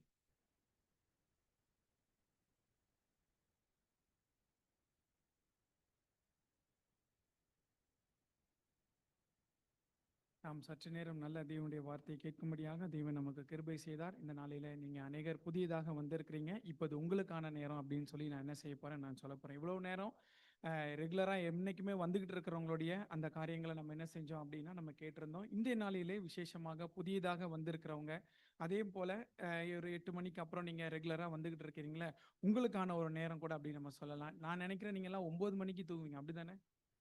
9 மணிக்கா? அவர் சொல்கிறாரு 11 மணிக்கு தான் நான் தூங்குவேன். அதனால் நான் கொஞ்ச நேரம் நான் எடுத்துக்கிறேன், நீங்கள் என்னை மன்னிச்சிருங்க, சரியா? சரி. பாருங்க, இதே மாதிரி ஊரில் இதே மாதிரி ஒரு சர்ச்சுக்குள்ளே திடீர்னு பார்க்கும்போது ஒரு புறா ஒன்று உள்ளே வந்துருச்சு. நம்ம இங்கெல்லாம் வந்து ஃபேன் இல்லை, அந்த ஊரில் வந்து நம்ம ஊரில் இருக்க சர்ச்சிலலாம் ஃபேன் இருக்கும். அந்த கோயிலில் புறா வந்த உடனே அந்த பாதிரியார் என்ன பண்ணாருன்னா, இந்த புறாவை எப்படியாவது காப்பாற்றி வெளியே கொண்டு போய் விடணும்னு சொல்லி ரொம்ப முயற்சி பண்ணார். ஆனால் அந்த புறா என்ன பண்ணுச்சுன்னா, அவர் கையிலேருந்து தப்பிச்சு அங்கே இங்கே ஓடி ஃபேனில் அடிபட்டு ஒரு வழியாக என்ன பண்ணிருச்சு, அவர் அந்த ஜன்னலை திறந்த உடனே அந்த வழியை கண்டுபிடிச்சு ஓடி என்ன செஞ்சிருச்சு அப்படின்னா தப்பிச்சு போயிடுச்சு. ஆனால் அந்த புறா ஒருவேளை அந்த பாதிரியாருடைய கையில் வந்திருக்கும் அப்படின்னா என்ன பண்ணியிருக்கோம், அந்த ஃபேன்லலாம் அடிபடாமல் அது என்ன பண்ணியிருக்கோம், அது போக வேண்டிய வழியில் அது என்ன செஞ்சுருக்கோம், தப்பிச்சு நம்ம போயிருக்கோம். சரி, இந்த உதாரண கதை நான் சொல்வதற்கு வேறு ஒரு காரணம் இருக்கிறது. இதனுடைய முடிவில் நான் என்ன செய்கிறேன் அதை நான் உங்களுக்கு சொல்கின்றேன். ஒரு பயந்து போன ஒரு அதிகாரி, நீங்கள் நம்ம ஊரில் போலீஸ் எல்லாம் பார்த்துருக்குறோமே, போலீஸை பார்த்தா நாம் பயப்படுவோமா, நம்மளை பார்த்தா போலீஸ் பயப்படுவாங்களா? இவ்வளோ நேரம் இங்கே பேசுனதை நீங்கள் கேட்டீங்க, இப்போ நீங்கள் பேசணும், நான் கேட்க போகிறேன். போலீஸை பார்த்தா நமக்கு பயமா, நம்மளை பார்த்தா போலீஸ்க்கு பயமா? போலீஸை பார்த்தா நமக்கு பயம். ஏங்க, திருடனுக்கு தானேங்க பயம் வரும், நமக்கு ஏன் பயம் வரணும்? பொதுவாக என்ன செய்வோம் அப்படின்னா, லைசன்ஸ் இருக்காது, ஆர்சி புக் இருக்காது, ஏதாவது ஒன்று இருக்காதனால தானே ஒரு பயம் வரும். ஆனால் இன்னைக்கு பார்க்குறோம், ஒரு அதிகாரி அந்த நாட்களில் நான் சொல்லுகிற காரியம்லாம் பார்க்கும் பொழுது 2000 வருஷங்களுக்கு முன்னாடி நடந்த ஒரு காரியம், ஒரு அதிகாரிக்கு ஒரு நேரத்தில் நடந்த ஒரு பயத்தை பற்றி தான் இந்த நாளில் நம்ம என்ன செய்ய போகிறோம், நாம் பார்க்க போகிறோம். இது வேதாகமத்திலே சொல்லப்பட்டிருக்கிற நடந்த ஒரு உண்மையான சம்பவத்தை தான் இந்த நாளில் நான் உங்களுக்கு ஒரு கதை வடிவில் எளிமையாக நீங்கள் எல்லாரும் புரிந்து கொள்கிற மாதிரி என்ன செய்ய போகிறேன், நான் சொல்ல போகிறேன். நீங்கள் ஒரு 5 நிமிஷம் நீங்கள் என்ன செய்யுங்க அப்படின்னா, தயவா இந்த கதையை நீங்கள் கேட்கும்படியா நான் அன்போடு கூட நான் கேட்டுக்கொள்கிறேன். உங்களுக்கு கதையை சொல்லும் பொழுதே அந்த பிக்சர் உங்களுக்கு வரும், அந்த போட்டோ நீங்கள் அதை பார்த்தீங்கன்னா இன்னும் எளிமையாக என்ன செய்யலாம், நீங்கள் எளிமையாக நீங்கள் புரிந்து கொள்ள முடியும். பாருங்க, பவுல் சீலா அப்படின்னு சொல்லி 2 பேர் அவங்க இருந்த அந்த ரோம பட்டணம் அப்படிங்கிற ஒரு இடத்துல என்ன செஞ்சாங்க அப்படின்னா, நல்ல காரியங்களை பற்றி சொல்லி கடவுளை பற்றி சொல்லி கொண்டு வந்தாங்க. இப்போ நம்ம ஊர்லேயும் கூட நல்ல காரியங்களை எதாவது சொன்னோம் அப்படின்னா என்ன செய்கிறாங்க, போராட்டம் பண்ணால் பிடிச்சிட்டு போயிட்டு ஜெயிலில் போட்டுடுறாங்க. அதே மாதிரி அந்த நாட்கள்லையும் பவுல் சீலா அப்படிங்கிற கடவுளுடைய பிள்ளைகள் அந்த 2 பேருமே நல்ல காரியங்களை பற்றி அங்கே இருக்கிற நிறைய பேர்கிட்ட சொல்லிக்கிட்டே வந்தாங்க. சொல்லிக்கிட்டு வர வழியில் ஒரு குறி சொல்லுகிற ஒரு பெண்மணியை என்ன பண்ணுறாங்க, அவங்க பார்க்குறாங்க. அந்த பெண்மணியின்குள்ளாக அநேக விதமான பிசாசுகள் இருந்துச்சு. அந்த பிசாசை இவர் என்ன செஞ்சார் அப்படின்னா துரத்திட்டார்.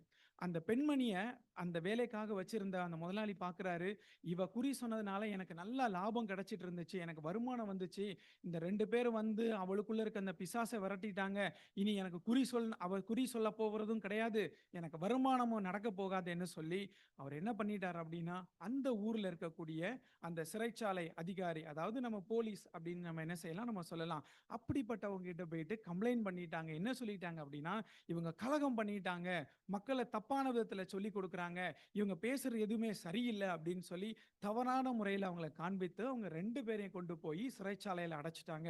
சிறைச்சாலையில் அடைச்சது மாத்திரமல்ல, அவங்களை எங்க கொண்டு போய் வைக்க சொன்னாங்கன்னா உட்காவல் அறை அப்படின்னு தான் சிறைச்சாலையில போட்டிருக்கு. அந்த அதாவது சிறைச்சாலையில மெயினான ஒரு இடம் இருக்கும். அதற்குள்ளுமாக அதாவது 3 அடுக்கு பாதுகாப்புக்குள்ளாக என்ன செஞ்சாங்க, வைக்கப்பட்டதா நீங்க என்ன செய்யுங்க நினைச்சுக்கோங்க.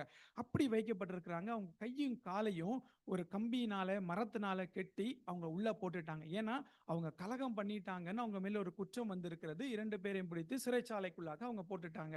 அதுக்கு பிற்பாடு என்ன நடந்துச்சுன்னா, இரவு நேரத்துல இந்த பவுலும் சீலாவும் சும்மா இல்லை, என்ன செஞ்சாங்க அப்படின்னா, நம்மளா இருந்தா என்ன பண்ணியிருப்போம், அட பாவிங்களா நான் என்னடா பண்ணேன், நல்ல விஷயம் தான்டா சொன்னேன், என்னைய போய் இப்படி பண்ணிட்டீங்களடா அப்படின்னு தான் நினைப்போம். ஆனா அவங்க என்ன பண்ணாங்க அப்படின்னா, கடவுளை பாடி துதிச்சு நன்றி சொல்லிட்டு இருந்தாங்களாம். எங்களுக்கு அடிச்சாலும் பரவாயில்ல, எங்களுக்கு என்ன நடந்தாலும், ஏன்னா அவ்வளோ அடி அவங்களை 2 பேரையுமே அடிச்சு கொண்டு போய் சிறைச்சாலைக்குள்ளாக அவங்களை என்ன செஞ்சுட்டாங்க, வச்சுட்டாங்க. கொஞ்ச நேரத்துக்கு அப்புறம் பார்க்கும் பொழுது 2 பேருமே பாடி கடவுளை வந்து துதிச்சு பாட்டு பாடிக்கிட்டு சந்தோஷமா இருக்கிறாங்க. திடீர்னு அங்க நடந்தது என்ன அப்படின்னு பார்க்கும் பொழுது அந்த வசனம் இப்படி போட்டிருக்கு, சடுதியில் அப்படின்னு சொல்லிட்டு. திடீர்னு நடந்த என்னன்னா, சிறைச்சாலை கதவுகளும் அஸ்திபாரங்கள் எல்லாம் அதிர்ந்து அந்த கம்பிகள் எல்லாம் என்ன செஞ்சிருச்சு, உடைஞ்சு போச்சு. காலில் போட்டிருந்த அந்த கம்பி, போட்டிருந்த கட்டை எல்லாம் கை கால்ல இருந்து எல்லாம் என்ன செஞ்சு உடைஞ்சு போச்சு. என்ன நடந்துச்சுன்னே தெரியல. சிறைச்சாலைக்குள்ள இருந்தவங்க எல்லாருடைய கதவும் என்ன செஞ்சிருக்கு, திறக்கப்பட்டிருக்குது. இந்த சிறைச்சாலை அதிகாரி இருக்காரு தெரியுமா, அந்த சிறைச்சாலைக்கே முக்கியமான அதிகாரி இந்த 2 பேரை போய் பிடிச்சு உள்ள போய் போட்டிருக்கிறாரு. அவங்கள போலவே நிறைய பேர் என்ன செஞ்சிருக்கிறாங்க, அந்த சிறைச்சாலைக்குள்ளாக இருக்கின்றாங்க. திடீர்னு வந்து அவர் என்ன செய்யறாரு, கண் முழிச்சு பார்க்கிறாரு. சிறைச்சாலை கதவெல்லாம் திறந்திருக்கிறது, எல்லாம் உடைக்கப்பட்டிருக்குது. ஆளுங்கள் எல்லாம் காணும் நினைச்சு அவர் பயந்து போய் அவர் என்ன செஞ்சிட்டாரு அப்படின்னா, தற்கொலை முயற்சிக்கு போயிட்டார். அந்த பிக்சர்ல கூட நீங்க பார்க்கலாம். அவர் ஒரு கத்தி எடுத்து, ஏன்னா எப்படியுமே அரசருக்கு தெரிஞ்சிருச்சு அப்படின்னா, நம்முடைய மேல அதிகாரிக்கு தெரிஞ்சிச்சு அப்படின்னா நம்மளை கொண்டு போட்டுருவாங்க. நீ பாதுகாப்பா இல்ல, நீ நைட்டு தூங்கிட்ட, அதனால எல்லாரும் தப்பிச்சிட்டாங்க அப்படின்னு நினைச்சிருவாங்க. என்னை எப்படியும் கொன்றுவாங்க, அதுக்கு நானே என்ன செஞ்சிடறேன், செத்துறேன் அப்படின்னு கத்தி எடுத்து குத்த போகும்போது அந்த பவுலும் சீலாவும் சிறைச்சாலை அதிகாரியை பார்த்து சொன்னாங்களாம், இங்க பாருங்க, நீங்க உங்களுக்கு எந்த தீங்கும் செய்ய வேண்டாம், நாங்க எல்லாருமே ஜெயிலுக்குள்ள தான் இருக்கிறோம், நாங்க யாருமே ஓடி போகல, நாங்க உள்ளாதான் நாங்க இருக்கிறோம் அப்படின்னு சொல்லி சொன்னாங்க. அருமையானவர்களே, இந்த சிறைச்சாலை அதிகாரியை போல தான் நீங்களும் நானும் அநேக நேரங்களிலே நமக்கு ஒரு பிரச்சனை வரும், தலைக்கு மேல ஒரு பிரச்சனை வரும், கழுத்தை நெருக்கக்கூடிய ஒரு பிரச்சனை வரும்பொழுது நம்ம என்ன செய்யறோம், நம்முடைய முடிவு எப்படி இருக்கும்னா விபரீதமா இருக்கும். ஏன்னா சில பேர் தற்கொலைக்கு போவாங்க. நேத்து என்னோடு கூட வேலை பார்க்கக்கூடிய இந்த அரபு நாட்டை சேர்ந்த ஒரு பெண்மணி சூசைட் அட்டம் பண்ணதான் நான் கேள்விப்பட்டேன். எனக்கு ஆச்சரியமா இருந்தது. அவர்களுக்கு இல்லாத செல்வாக்கு இல்ல, லக்ஸரி கார் வச்சிருக்கிறாங்க. அப்படி இருக்கிறவங்களுடைய வாழ்க்கையில ஒரு சின்ன பிரச்சனை வரும் பொழுது சூசைட் அட்டம்க்கு போனாங்க அப்படின்னு சொல்லி நேற்று தினத்துல நான் கேள்விப்பட்டேன். பாருங்க, இதே மாதிரிதான் இந்த சிறைச்சாலை அதிகாரியும் கூட என்ன செஞ்சார் அப்படின்னா, தற்கொலைக்கு முயற்சி பண்ண அப்படின்னு போனாரு. நம்முடைய வாழ்க்கையில தீர்க்க முடியாது என்று சொல்லி ஒன்றுமே கிடையாது. ஏனென்று சொன்னால் கடவுள் அதற்கான வழிகளை ஏற்படுத்தக்கூடியவராயிருக்கிறார். இந்த பவுலும் சீலாவும் நினைச்சிருக்கலாம், என்னைய போத்து என்ன அடி நீ அடிச்சு கொண்டு போய் ஜெயிலுக்குள்ள போட்டல, நீ சாவுடான்னு விட்டுருக்கலாம். ஆனா அவங்க அப்படி செய்யல. என்ன செஞ்சாங்க அப்படின்னா, அந்த அதிகாரியை பார்த்து, நீங்க உங்களுக்கு எந்த கேடும் நீங்க செஞ்சுக்க வேண்டாம், நாங்க எல்லாருமே பத்திரமா உள்ள இருக்கிறோம், யாருமே தப்பிச்சு போல. அவருக்கு ஒரு பெரிய ஒரு ஆச்சரியம், என்ன சிறைச்சாலை கதவு திறந்திருக்குது, சங்கிலி உடைக்கப்பட்டிருக்குது, இங்க எல்லாருமே இருக்கிறாங்களா, நடந்தது என்ன அப்படின்னு சொல்லி அவர் உள்ள வந்து பார்த்துட்டு உடனே அவங்க 2 பேருடைய காலில் விழுந்து அவர் சொன்ன வார்த்தையை நீங்க 30வது வசனத்துல வாசிக்கலாம். ஆண்டவமாரே, ரட்சிக்கப்படுவதற்கு நான் என்ன செய்ய வேண்டும் என்று சொல்லி, நான் காப்பாற்றப்படுவதற்கு நான் என்ன செய்ய வேண்டும் அப்படின்னு சொல்லி அவர் என்ன செஞ்சார் அப்படின்னா அவர் கேட்டாரு. இதனுடைய அர்த்தம் என்ன அப்படின்னு சொல்லி பார்க்கும் பொழுது, நான் நல்லவனா என்ன செய்யணும், நான் மாறணும், உங்களை போல என்ன செய்யணும், நான் மாறணும், அப்படி இருக்கிறதுக்கு நான் என்ன செய்யணும் அப்படின்னு சொல்லி அவங்க கேட்டாங்க. அப்போ அவங்க எளிமையா ஒரே ஒரு வார்த்தை தான் சொன்னாங்க. அதை நம்ம 31வது வசனத்துல நம்ம வாசிக்கலாம். அதற்கு அவர், கர்த்தராகிய இயேசு கிறிஸ்துவை நீ விசுவாசி, நீயும் உன் வீட்டாரும் ரட்சிக்கப்படுவீர்கள். அவங்க சொன்னது ஒரே ஒரு வார்த்தை தான். என்ன, நீ கர்த்தராகிய இயேசு கிறிஸ்துவை நீ விசுவாசிக்க வேண்டும். கடவுளை நீ என்ன செய்ய வேண்டும், விசுவாசிக்கணும். நீ விசுவாசிச்ச அப்படின்னா நீ மட்டும் கிடையாது, உன்னுடைய குடும்பமும் ரட்சிக்கப்படும். ஆபத்திலிருந்து நீங்க என்ன செய்யலாம், தப்பித்துக் கொள்ளலாம் அப்படிங்கிற ஒரு காரியத்தை அந்த சிறைச்சாலை அதிகாரிக்கு பவுலும் சீலா என்று சொல்லப்பட்ட அந்த 2 நபர்கள் அந்த ராத்திரி நேரத்துல சொன்னாங்க. எனக்கு அருமையானவர்களே, நீங்களும் ரட்சிக்கப்பட வேண்டும் அப்படின்னு சொன்னா, பாதுகாக்கப்பட வேண்டும் என்று சொன்னா, இந்த உலகத்தின் அழிவிலிருந்து நீங்க என்ன செய்ய வேண்டும், பாதுகாக்கப்பட வேண்டும். நான் சொல்லுகிற காரியங்களா உங்களுக்கு நிறைய காரியங்கள் புரியாம இருக்கும். ஒரு வசனத்தை கூட வாசிக்கலாம். யோவான் 3 அதனுடைய 16வது வசனத்தை வாசிக்கலாம். யோவான் 3 16 முதல் 18 வரை உள்ள வசனங்கள்.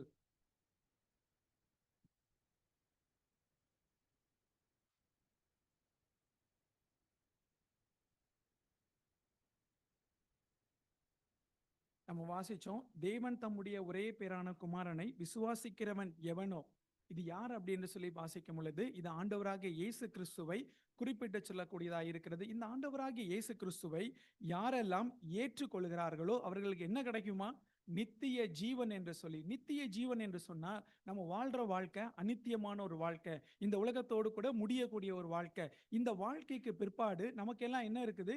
இன்னொரு வாழ்க்கை இருக்கு. நிறைய பேர் நீங்க சொல்லி நீங்க கேள்விப்பட்டிருப்பீங்க, இத்தனை ஜென்மங்கள் இருக்கிறது, நான் இந்த ஜென்மத்துல இருக்கிறேன், அடுத்த ஜென்மத்தில் இப்படி வருவேன். அப்படியெல்லாம் கிடையவே கிடையாது. நம்ம முன்னதாக நம்ம செய்தியில கூட நம்ம கேட்டோம், மனுஷன் ஒரே முறை என்ன செய்கின்றான்? இந்த உலகத்துல பிறக்கிறான், மரிக்கிறான். மரித்ததற்கு பிற்பாடு அவனுக்கு நியாய தீர்ப்பு என்று சொல்லி ஒன்று இருக்கிறது.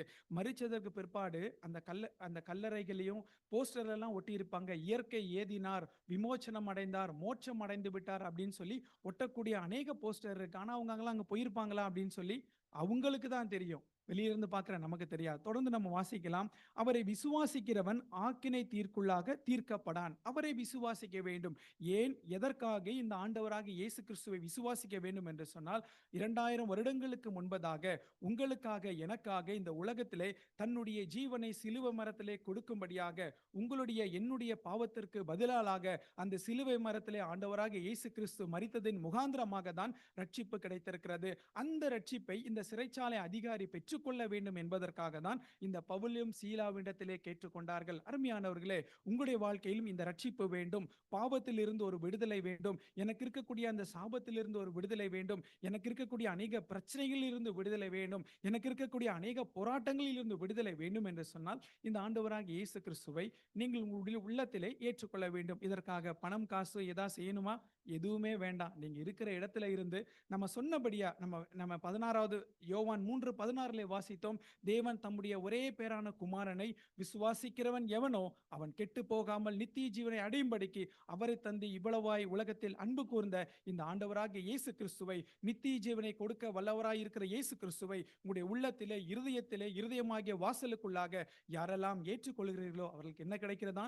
நித்திய இளைப்பாறுதலும் நித்தியத்திலும் ரட்சிப்பை அவர் கொடுக்கக்கூடியவராக இருக்கிறார். அதுக்கு தொடர்ந்து நாம் வாசிக்கின்றோம், தேவனுடைய ஒரே பேரான குமாரனை நாமத்தினால் விசுவாசம் உள்ளவனாய் இராதபடியினால் அவன் ஆக்கினைக்குள்ளாக தீர்க்கப்பட்டாயிற்று. இந்த ஆண்டவராகிய இயேசு கிறிஸ்துவை அவன் கேள்விப்பட்டும் விசுவாசிக்காமல் போகிறவனுக்கு என்ன ஆக்கினை தீர்ப்பு ஒன்று இருக்கிறது. நாம் மரணத்திற்கு பிற்பாடு இருக்கக்கூடிய இரண்டே இடம் தான் இருக்கிறது. ஒன்று சொர்க்கமும் மற்றொன்று நரகமும் தான். இது எல்லாருக்கும் நியமிக்கப்பட்டதாக இருக்கிறது. இந்த இரண்டிலே ஏதாவது ஒன்றை நாம் போய்தான் ஆக வேண்டும். அருமையானவர்களே, சிந்தித்து பாருங்கள், நான் நரகத்திற்கு போக போகின்றனா மோட்சத்திற்கு போக போகின்றன என்று சொல்லி. மோட்சத்திற்கு போகக்கூடிய வாசல் இப்படியாக இருக்கிறது. பாவத்தோடு கூட ஒரு மனிதன் அங்கு போக முடியாது. இப்ப இருக்கிற பிரகாரமாக அவனால் போக முடியாது. அவனுடைய வாழ்க்கையில் என்ன வேண்டும்? மனம் மாற்றம் அடைய வேண்டும். அவனுடைய பாவங்களானது மன்னிக்கப்பட வேண்டும். அவனுடைய வாழ்க்கையிலே பாவங்கள் சுபாவங்கள் மன்னிக்கப்படாமல் இந்த ஆண்டவராகிய இயேசு கிறிஸ்துவை, எனக்காக ரத்தம் சிந்தின அந்த ஆண்டவராகிய இயேசு கிறிஸ்துவை தன்னுடைய உள்ளத்திலே இருதயத்திலே ஏற்றுக்கொள்ளாமல் இந்த உலகத்தை விட்டு அவன் மரிப்பான் என்று சொன்னால் நித்திய ஆக்கினைக்குள்ளாக அவன் போக வேண்டியதாக இருக்கிறது. இந்த ஆண்டவராகிய இயேசு கிறிஸ்துவை உள்ளத்திலே ஏற்றுக்கொள்கிற யாவருக்கும் அவர் நித்திய ஜீவனை கொடுக்கக்கூடியவராக இருக்கிறார். நீங்க எங்கேயோ இருந்தோ வந்திருக்கலாம். நீங்க இந்த ஊருக்கு வந்து 15 நாள் ஆச்சுன்னு சொல்லி கொஞ்சம் பேர் நீங்க சொன்னீங்க. அருமையானவர்களே, நீங்க ஒரு நல்ல ஒரு இடத்துல வந்திருக்கிறீங்க. நல்ல ஒரு நேரம் உங்களுக்கு கடவுள் கொடுத்திருக்கிறாரு. நல்ல ஒரு தீர்மானத்தை எடுக்கும்படியாக நான் அன்போடு கூட நான் கேட்டுக்கொள்கிறேன். இந்த ஆண்டவராகிய இயேசு கிறிஸ்துவை பற்றி நீங்கள் அநேக நிலைமைகளிலே அநேக விதமாக நீங்க அறிந்திருக்கலாம். ஆனால் இந்த நாளிலே நாங்கள் கடைசியாக நான் சொல்ல விரும்புகிறது என்னென்று சொன்னால், இந்த ஆண்டவராகிய இயேசு கிறிஸ்து இந்த உலகத்திற்கு வந்தது உங்களுக்காக, எனக்காக, உங்களுடைய பாவங்களை மன்னிப்பதற்காக, என்னுடைய பாவங்களை மன்னிப்பதற்காக. நாங்கள் இந்த ஆண்டவராகிய இயேசு கிறிஸ்து ஏற்றுக்கொண்டு இருக்கிறோம். ஒருவேளை இன்றைக்கு அழிவு வரும் என்று சொன்னால், இன்றைக்கு அவர் வருவார் என்று சொன்னால் அவரோடு கூட நாங்கள் கடந்து செல்ல ஆயத்தம் உள்ளவர்களாய் இருக்கிறோம்.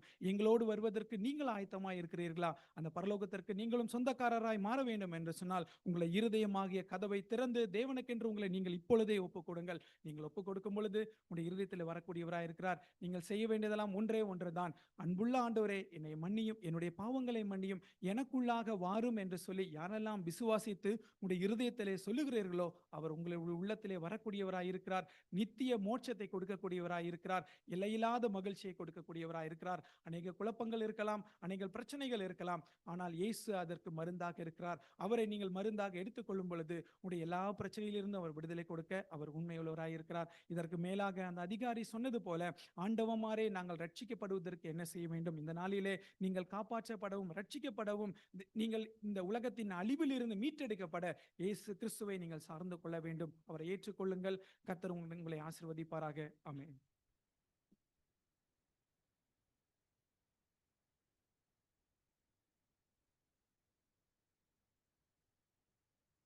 அன்பானவர்களே, நாங்கள் அனைவரும் கண்களை மூடி ஜெபம் செய்து இந்த ஆராதனையை நிறைவுக்கு கொண்டு வருவோம். மகா கிருபையும் இரக்கம் நிறைந்த நல்ல ஆண்டவரே, மறுபடியும் இந்த அருமையான இந்த நாளுக்காக நன்றி. விசேஷமாக ராஜா, இந்த நாளிலும் ராஜா உமது சமூகத்திலே வந்து உம்மை குறித்து பாடவும், உம்மை துதிக்கவும், உமக்கு நன்றி சொல்லவும், அதே போல உம்முடைய வார்த்தையை கேட்கவும் நீங்க கொடுத்த இந்த பிரதான சிலாக்கியத்துக்காகவும் சந்தர்ப்பத்துக்காகவும் விசேஷமாக நன்றியை தெரிவிக்கிறோம் பிதாவே. நல்ல ஆண்டவரே, உம்முடைய தாசன் ஆண்டவரே எங்களுக்கு வார்த்தையை பகிர்ந்து கொண்ட மாதிரி நல்ல ஆண்டவரே, எங்களுடைய வாழ்க்கையிலே ராஜா ஆவிக்குரிய வகையிலே ராஜா இடிக்கப்பட்டு உடைக்கப்பட்டு இருக்கின்ற அந்த அனைத்து காரியங்களையும் உங்களோட கரத்தில் ஒப்படைக்கிறோம் பிதாவே. நல்ல ஆண்டவரே, உமது வார்த்தையின் பிரகாரம் நாங்கள் அதை கட்டி முடிக்க நீங்களே எங்களுக்கு உதவி செய்தள்ள வேண்டும் என்று இயேசு நாமத்தில் வேண்டிக் கொள்கிறோம் பிதாவே. அதே போல் விசேஷமாக ராஜா சுவிசேஷ பகுதியிலே ராஜா நாங்கள் அந்த பகிர்ந்து கொண்ட அந்த காரியத்தை பார்க்கிறோம் பிதாவே. அந்த அதிகாரியானவன் ராஜா பயத்தின் இருக்கின்ற வேளையிலே ராஜா ஆண்டவரே தன்னை தற்கொலை செய்ய முற்படுகின்ற வேளையிலே ராஜா பவுலும் சீலாவும் அவனுக்கு ஆறுதல் வசனங்களை கொடுத்து அவனை காப்பாற்றியதை பார்க்கிறோம் பிதாவே. அதே போல் ராஜா இந்த இடத்திலே ராஜா எதிர்காலத்தை குறித்து பயம், தன்னுடைய வேலையை குறித்து பயம், தன்னுடைய குடும்பத்தை குறித்து பயம், நிம்மதி இல்லாத ஒரு காரியம் இருக்கின்றது என்றால் எல்லாவற்றுக்கும் மேலாக ராஜா நிம்மதியை தருகிற, சமாதானத்தை தருகிற, எதிர்காலத்தை தருகிற நல்ல இயேசுவை ஏற்றுக்கொண்டு அந்த சமாதானத்தை பெற நீங்களே உதவி செய்தள்ள வேண்டும் என்று இயேசு நாமத்தில் வேண்டிக் கொள்கிறேன் பிதாவே. நல்ல ஆண்டவரே, இங்கு வந்திருக்கிற ஒவ்வொரு சகோதரர்களையும் நீ அறிவீர் ராஜா. நீங்களே ராஜா அவர்களை தொட்டு ஆசீர்வதித்து வழிநடத்த வேண்டும் என்று இயேசு நாமத்தில் வேண்டிக் கொள்கிறேன் பிதாவே. நல்ல ஆண்டவரே, விசேஷமாக இந்த ஆராதனை முற்றுமாக நீங்க ஆசீர்வதித்து வழிநடத்தினபடியினால் நன்றி. இங்கு வந்திருக்கின்ற அனைவருக்காகவும் வருகிறேன் பிதாவே. அவர்களை ஆசீர்வதிங்க, அவர்களுடைய குடும்பங்களை ஆசீர்வதிங்க, வேலைகளை ஆசீர்வதிங்க. வருகிற நாட்களிலே ராஜா சமாதானத்தையும் சந்தோஷத்தையும் சுகத்தையும் பலத்தையும் கொடுத்தள்ள வேண்டும் என்று இயேசு நாமத்தில் வேண்டிக் கொள்கிறேன் பிதாவே. நல்ல ஆண்டவரே, இந்த இடத்தை விட்டு நாங்கள் பிரிந்து செல்கிறோம். பிரியாத நேசர் எங்களோடு கூட இருந்து சகல விதத்திலும் சகல வழியிலும் ராஜா பாதுகாத்து வழிநடத்த வேண்டும் என்று வல்லவரும் நல்லவருமான எங்களை ரட்சித்த இரட்சகருமான இயேசு கிறிஸ்துவின் நாமத்தினால் இவற்றையெல்லாம் வேண்டிக் கொள்கிறோம் நல்ல பிதாவே. ஆமென்.